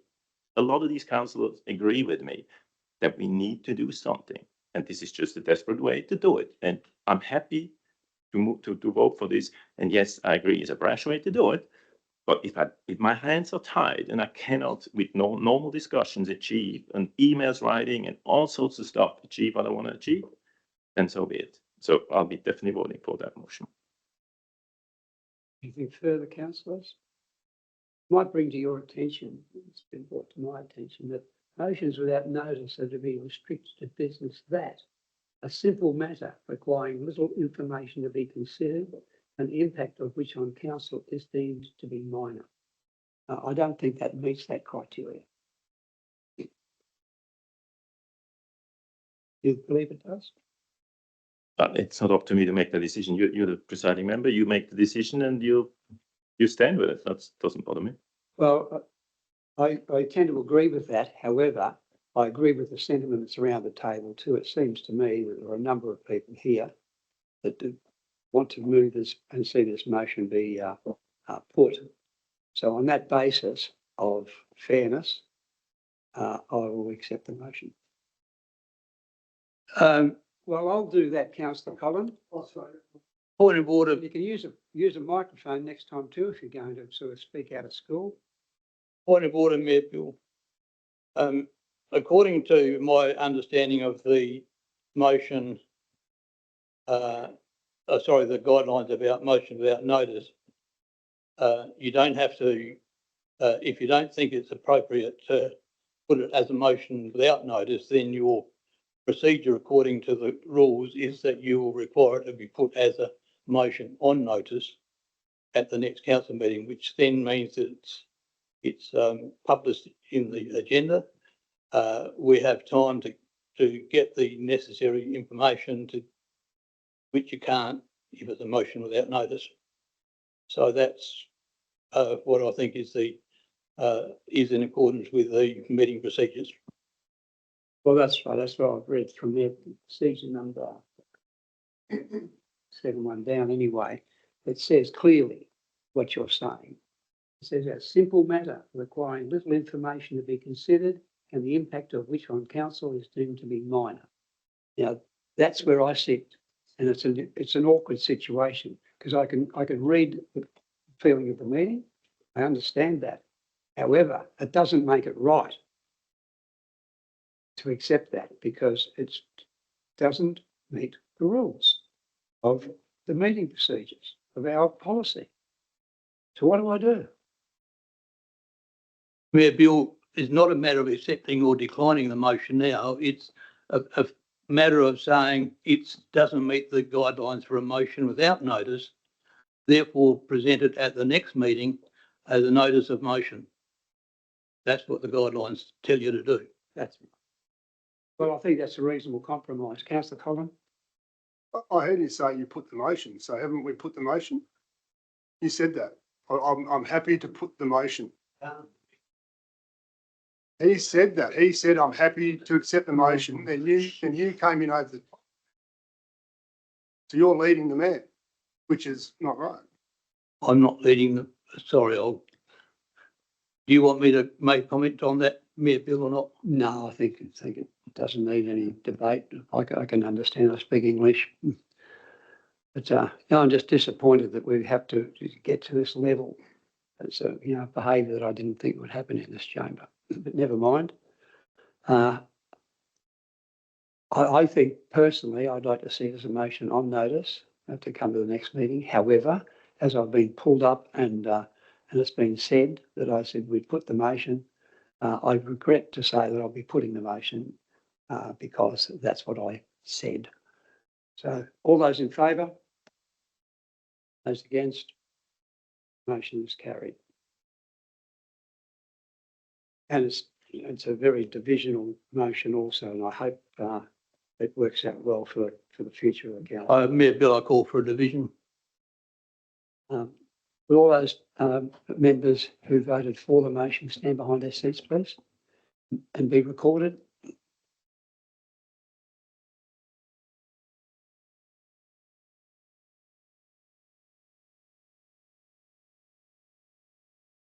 All three.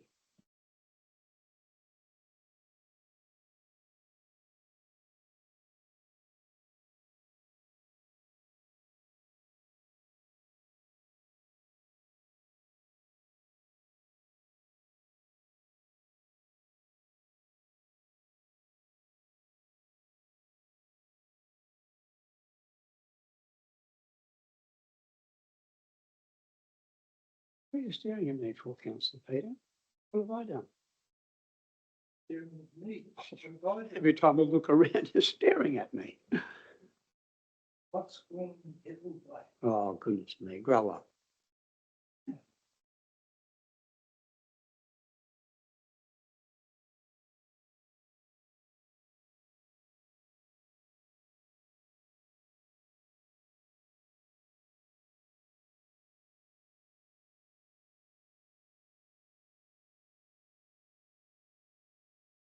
Thanks, councillors. Okay. Can I make a comment, please? Yes. Look, I apologize for getting the chamber to this angry state of it is right now, and I really didn't. That wasn't the intention, but I think I explained before why I have to do this, because I have been talking about this for years. You've had And your we chance to tell us about all of this. But I'm just saying, I'm just apologizing that you guys No, all we are don't wanna angry now. That wasn't the revisit intention. this matter. It's dealt with. Moving on, councillors, to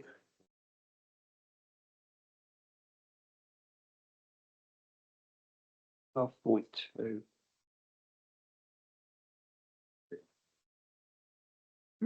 So we'll be up there. Page 33. Yeah, 12.2 we haven't done. We haven't done page Yeah. 33. I'll We move haven't the got- recommendation. Hang on, we haven't moved. I haven't read this one yet. Going to try and go in some.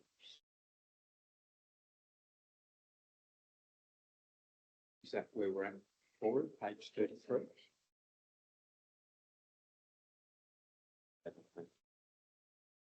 What was that, page 17? And that's the other one.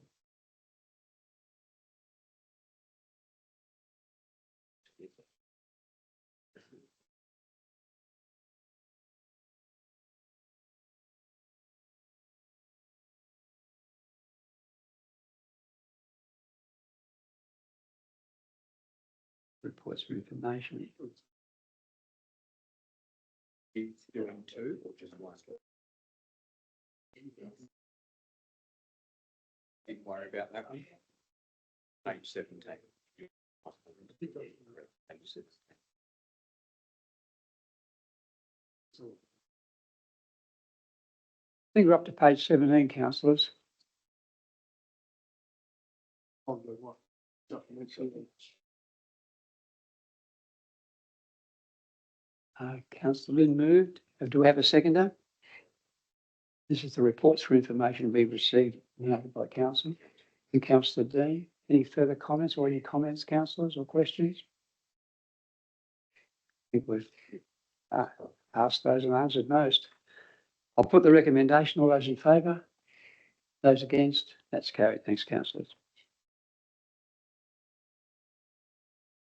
Move on to our reports for decision. 13.1 is the National Small Town Reinvention Conference, which we had some discussion earlier in relation to that matter. We have a recommendation at the top of page 35. Any comments or questions in relation to this, councillors? Councillor Peter? Microphone, please. Part 3 of the recommendation approves in kind support of $10,000, and it says by way of council staff working with organisers to facilitate the conference in Kapunda and surrounds. Now, can we have a little elaboration upon the spending of $10,000?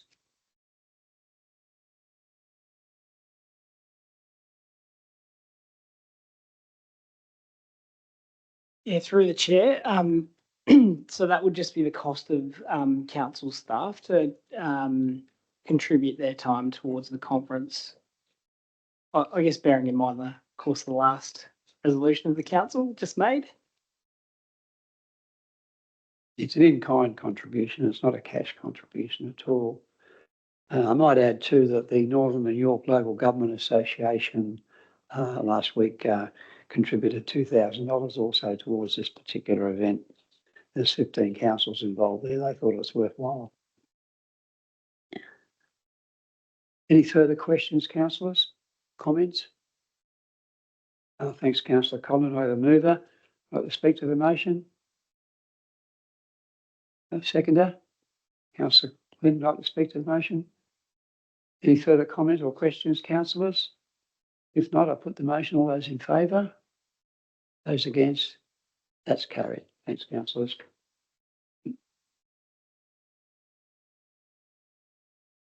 We move on to 13.2, and it's nice to see you here, Lorinda. Welcome. And thank you for this report. Councillors, there's a recommendation 2/3 of the way down page 40. Are there any questions in relation to this particular report? Thanks, Councillor Ellison. I have someone to move that way. Do you like to speak to it? Thanks, Councillor Lynn. Would you like to speak to the motion? Any questions, councillors? If not, I'll put the motion. All those in favour? Those against? That's carried. Thanks so much, Lorinda, and please pass on our regards to Pepper too, and getting this stuff together. It's very important, and we appreciate it.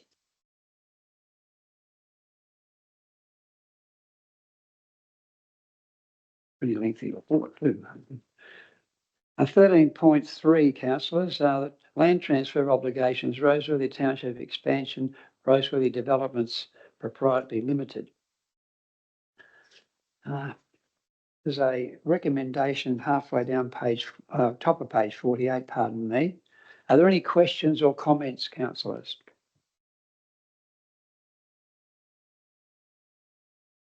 Councillor Simon.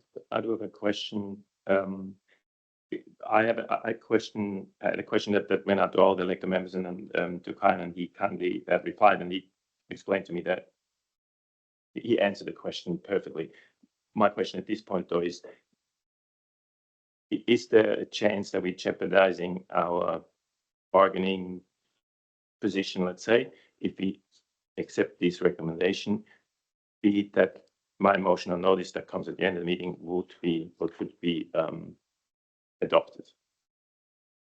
Is there any validity in the thought that maybe I'm not doing this just now, maybe waiting till the report comes back if my motion gets accepted? That would be a better time to then vote on this one, because we might see some opportunity in this. Because now I think I put that question to you and to the elected members, that it says that there's a way of basically rolling over existing agreements or get a full review and replacement of the deeds. And within doing that, the full review and replacement seems to me that could be chances of getting a bit better bargaining power. So to me, it's just a timing issue. I have nothing against getting these people obviously to develop what they're doing. However, I'm just wondering if the timing would be better if you only do that next month, if you receive the report, if my motion gets accepted later on, adopted. Corin, could you help me out here with that?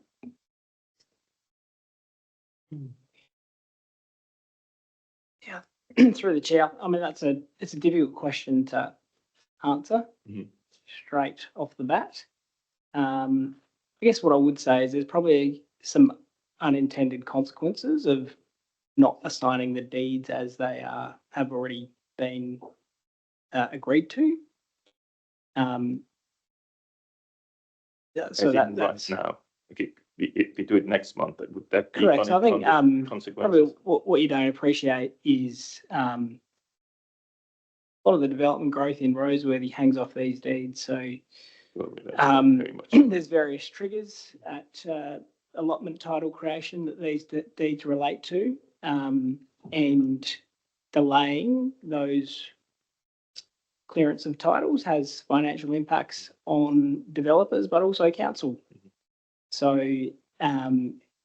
yeah, I think there'd be an unintended consequences of deferring this particular decision. So it would cost the council potentially some financial consequences. Fair enough.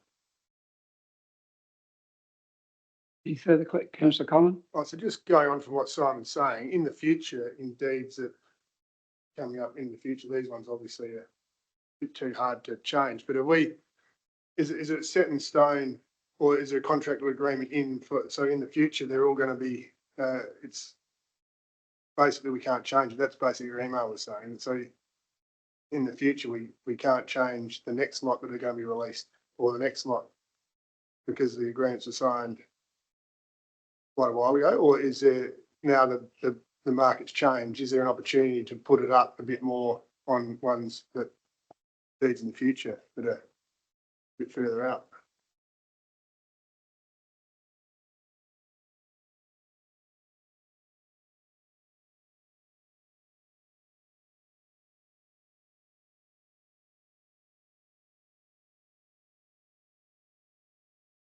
Sorry, Corin.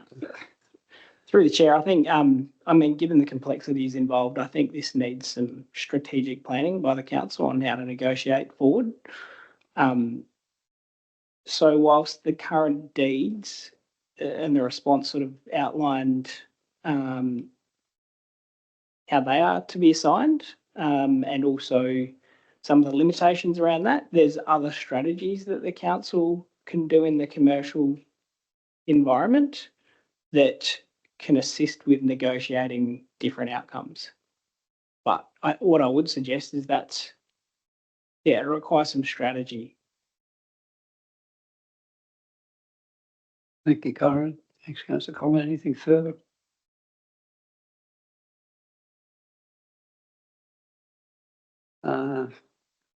We have a recommendation up there. Where are we up to? Do we have a mover of that recommendation, councillor? Councillor Lynn, would you like to speak to it? We have someone to second that motion? Councillor Dean, like to speak to it, Councillor Dean? Any questions or comments, councillors? If not, I'll put the recommendation. All those in favour? Those against? That's carried. Thanks, councillors. Thanks, Kyron, for your contribution.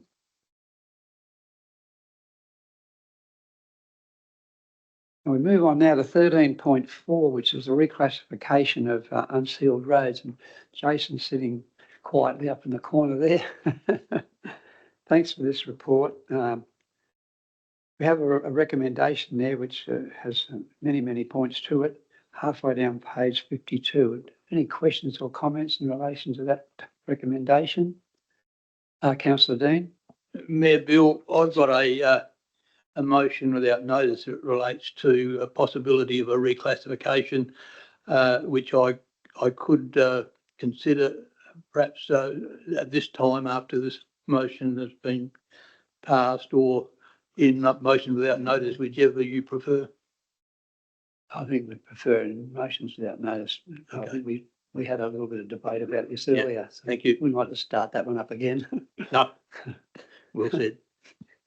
The recommendations there, I understand there's a fair bit of housekeeping involved in this particular recommendation.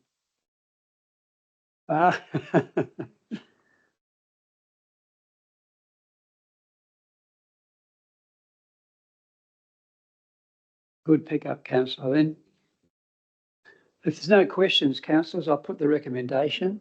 We have a mover and a seconder. All those in favour? Those against? I think we had any. No move, second. Oh, we didn't have a mover and seconder. Oh, pardon me. I thought Councillor Lynn moved it. Never mind. I'll move it. Thanks, councillor Fabio. Do we have someone like to second that? I thought you did too, but never mind. And Councillor Fabio seconded. Councillor Lynn move. Councillor Fabio second. Further comments or questions, councillors? All those in favour? Well, yeah. Councillor Collin. Yeah, I'd just like to, so we're putting roads from 3 to 4, but there's no roads going up in classification. Is that, that's just the way it is? There hasn't been any request for roads from 4 to 3. No, the purpose of this report is more to tidy up an administration process with our asset database. So these roads have been treated as class 4 roads for quite a number of years. So we're just updating our database to reflect what's actually happening on the ground. Yeah. Thanks, Megan. Thanks, councillor Collin. If there's no further questions, I'll put the recommendation. All those in favour? Those against? Motion's carried.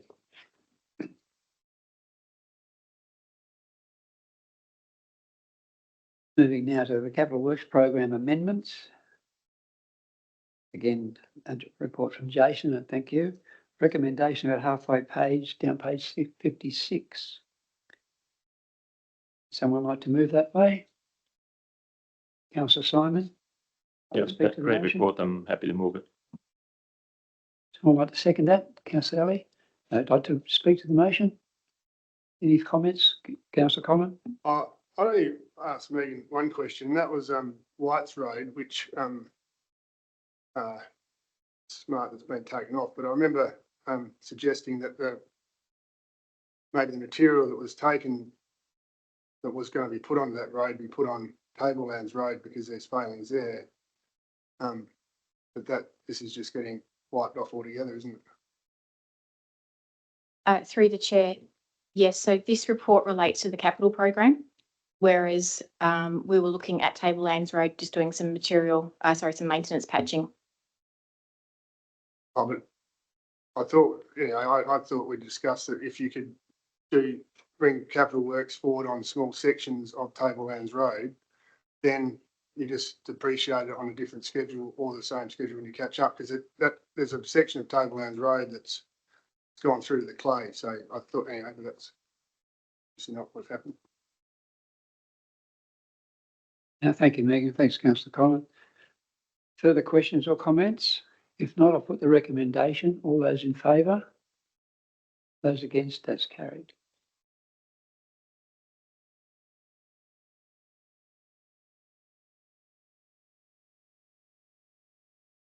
On to reports for decision. The Accommodation Diversity Code Amendment. Interesting one indeed. It's in the supplementary, councillors. It's on page 18, supplementary. Give you time to catch up with that.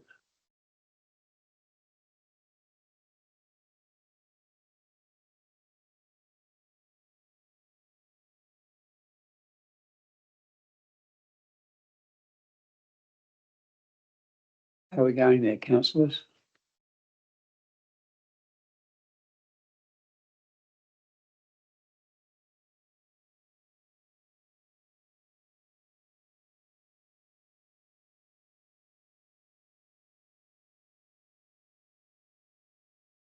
Just basically authorising the CEO to put a submission forward. We all on the same page now, councillors? Page 18 of the supplementary. Recommendation about halfway down the page. Any questions? Councillor Simon. Yes, first a question. It said that there could be an issue with having the co-living, the new co-living land use definition excluding dwelling. I can't really understand how if you build something that's not a dwelling. So how do I think because further down you said that the report states that this might create some issues that then suddenly one of these co-living structures could be built in places where they're not planned for because they're not considered a dwelling. I think that's how I understood that. But please correct me if I'm wrong. But that seems to be an issue there. Yes, great. I think I've understood the question, so if I got off track, let me know. But through the chair, look, it's creating another definition for an activity. The point I was trying to make a little bit further on in the report is having co-living in an area where it's established dwellings, which most of our townships are, will be a change in character. That's all. So it's allowing for that change in character for particular reasons. Obviously, the government's aim here is to diversify and increase the types of accommodation that are available as a response to the housing crisis. It fits in with the roadmap. So the point is saying, well, yes, it is distinct from a dwelling. That is another defined use in the code. And this is expressly introducing this new version of co-living. So 6 units sharing particular facilities, be it a laundry or a kitchen. One outcome from that could be that in townships where you've got individual houses on individual blocks is going to be a bit of a different character. And that's just something to raise as a matter for consideration. That's all. Have I covered that? Yes, you did. I think it just, to me, this excluding the dwelling status to me seems strange because to me it's just a dwelling. But you explained this perfectly, no issues. But if I can ask,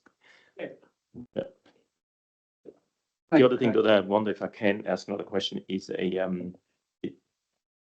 why is this a multi-story building only for old people? Why can't young people live in a 6-story apartment? Like this new thing exclusively says for aged care dwellings to be able to build that high. Why can't normal apartment buildings be that high? Let's check the definition for supported accommodation. That's a good question. I think there's obviously looking at particular housing types for particular cohorts and the fact that the population is ageing. This has been an express response to trying to diversify for the way that our population demographics are tracking. So I see that. In terms of whether it excludes other age cohorts, I have to double check on that. But that can be included in the submission anyway. If you'd like us to make that point, that's not a problem at all. Councillor Collins? Yeah, I agree with Simon. I picked that up as well. But so you're talking about older people, but there's a lot of younger people who live alone these days, and they'd be quite happy to live in a high rise or a higher density living, and that's what you're basically saying. But then it sort of restricts the age home for having 4 to 6 stories. Why couldn't you have 4 to 6 stories for anything? It just doesn't seem, yeah. I think they're fair comments and they could be certainly included in Craig's submission. I think with the agreement of the council, seems fairly unanimous thought. Anything further, councillors?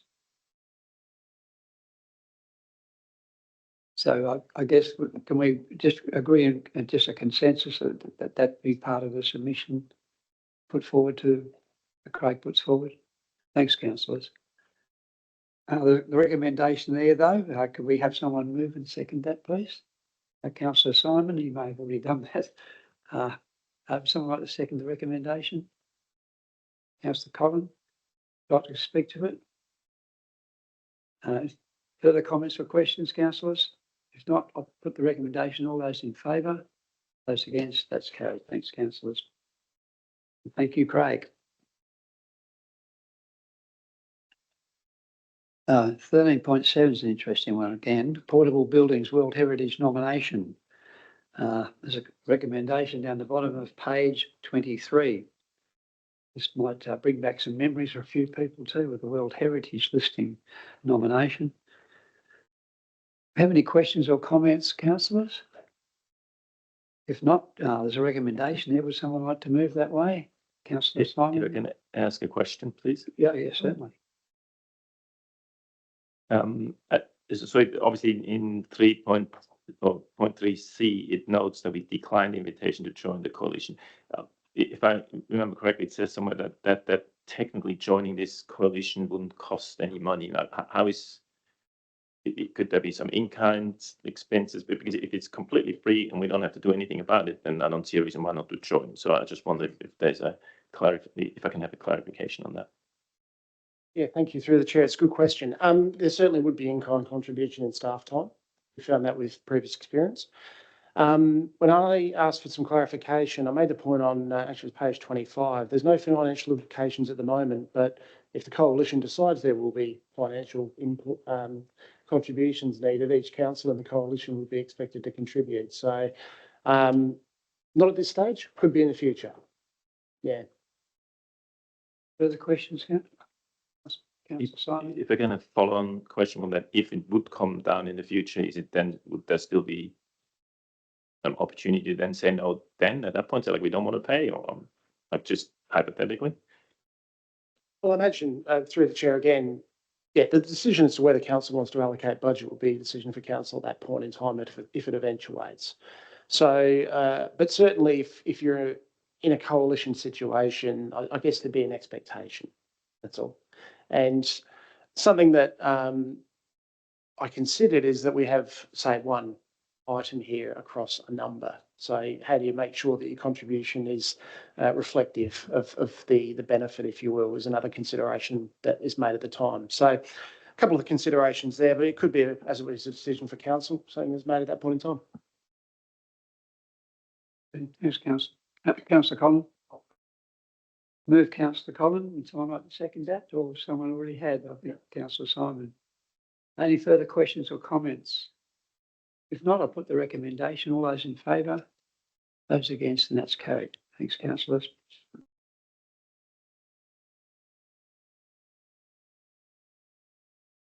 The car parking fund policy. Recommendation 2/3 of the way down page 27 of your supplementary. Are there any questions or comments, councillors? Mr. Mayor? Yes, certainly, Craig. Thank you, and sorry to intrude on normal process. I just want to make sure, I sent around a memo earlier today. It's on the table before you. It just relayed some information that came to light yesterday about the state government's efforts in the realm of parking schemes. This was directly in response to some media you might have seen late January around changes to parking controls, particularly in suburban and residential areas. This is the response to investigations around the adequacy, if you will, of current parking dimensions, but also the impact on streetscapes.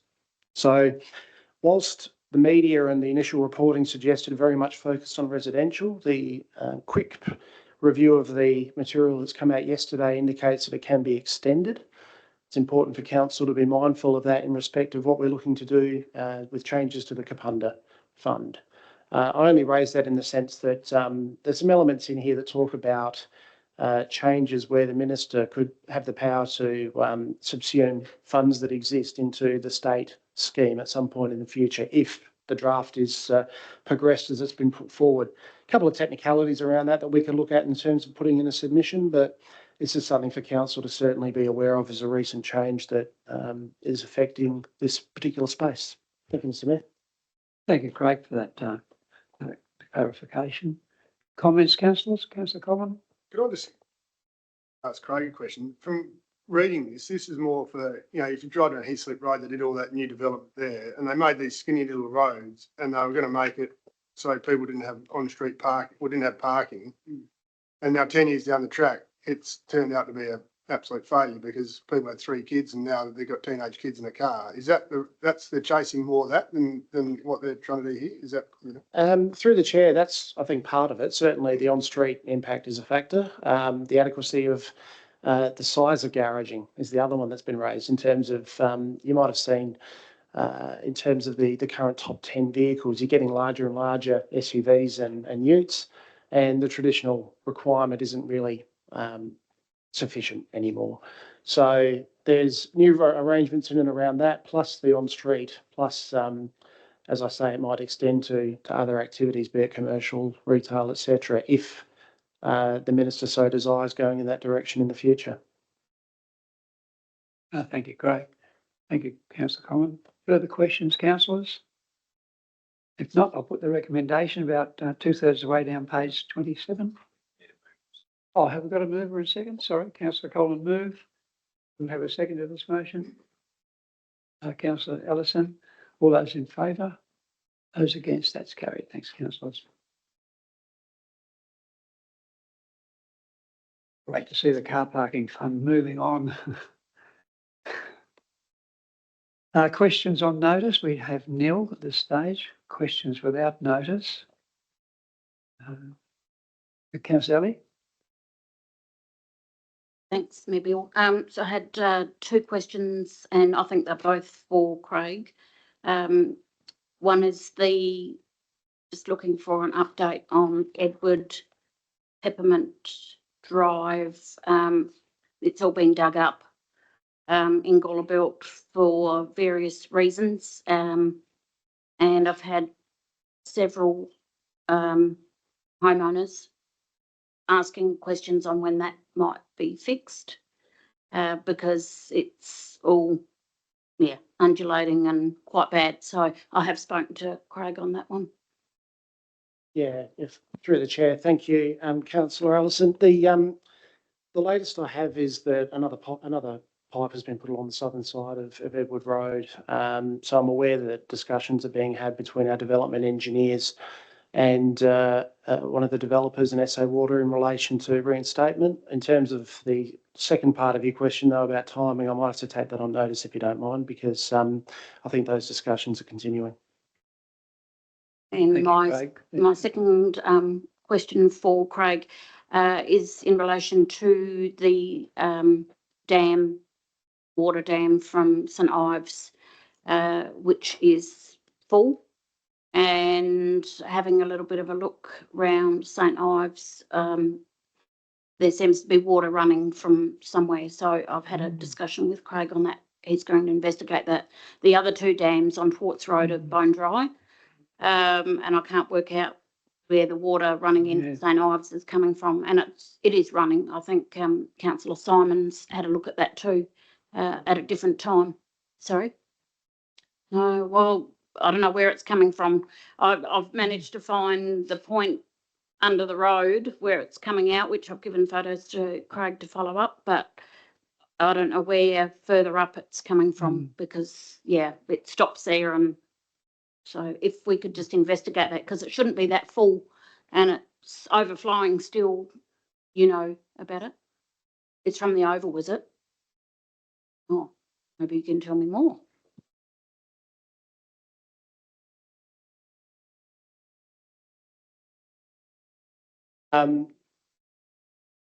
No, it could.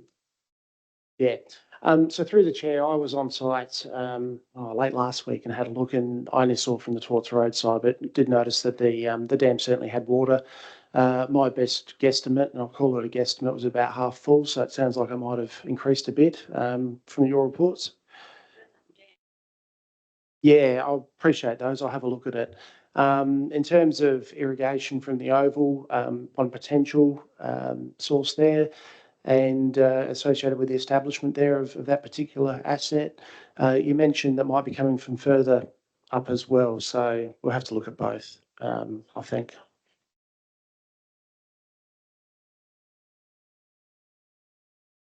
Yeah, I'll pipe work under the road. Yeah, we'll have to look. Yeah. Sure. No, thank you for those. I'll use those with the team and I'll have a look again. Yeah, thank you, Craig. Thanks, Councillor Ellison. We have a section 16, councillor, so a motion is on notice. We have a motion from Councillor Michael Phillips-Ryder about the unsealed segments of Wardbelt Road. Are there any questions in relation to this motion that has been put? Councillor Simon? I'm just wondering what the segments are, because as far as I understand, Wardbelt Road sort of starts where the Latoring Club starts, and I'm not sure where the transition there is. And then on the other hand, it seems to stop where Sailplane Court wears off the sealed section. So I'm not sure what, and from then on, it's not sealed. So I just wonder what the segments are instead of just the segment. I mean, Yes. where's there multiple segments? That's what I'm not understanding. But what are they? Yeah, without Councillor Michael being here, it's a bit Yeah. hard to answer. Just through the chair, Wardbelt Road's sealed all the way to Wingate Road. It's a section from basically Wingate through to Parkers is what he's talking about. That's what So I'm talking about. it's a Okay. fairly simple report that'll come back. Yeah. Oh, it's entirely up to elected members if they want to seal all the unsealed road network.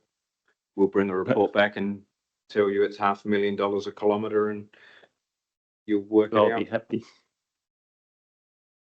So this is asking for a traffic count. Mm. Like to move that way, No, Councillor? no, could I just Question? Certainly. talk on that? So I have spoken to Megan about that stretch of road previously, just with the state of it and the undulating. And per my emails, replying to Simon's emails the other day, I was saying I drove along there in the corrugations and my little car went bouncing across the side. So just further to that, there is that section that's not bitumised. And if you put into Google Maps, it'll take you off the expressway, send you up that section of road and then across over to Redbanks Road. So we're getting, and I'm talking university-wise, students that are coming across that way to come to uni that aren't familiar with dirt roads, that are having some major issues, and I would hate to see a major accident happen for such a small piece that hasn't been sealed. Yeah, I'm 100% in support of having a look at that, and I had spoken about that previously. I'm happy to take you and show you if you wanted to have a look, Councillor Simon. We'll meet you there. Further questions or comments, councillors?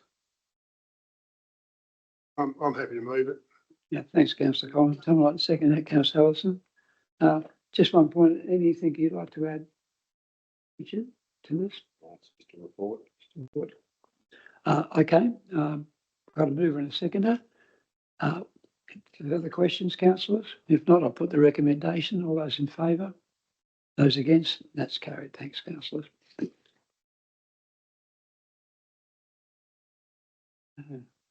Now we have a motion on notice here from Councillor Simon. The council requests the Chief Executive Officer or delegate to prepare a report exploring all options on how to extract more revenue from the multiple greenfield developments approved, built currently and in the future in our council region. We have a mover, Councillor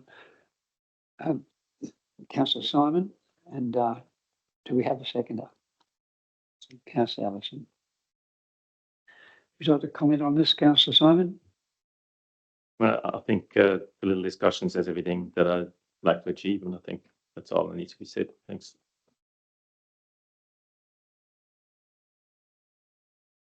Any further comments or questions, councillors, in relation to this? It's a pretty open-ended request, isn't it? When it's all said and done, it can be done. Well, if there's no further questions or comments, I'll put the recommendation. All those in favour? Those against? That's carried.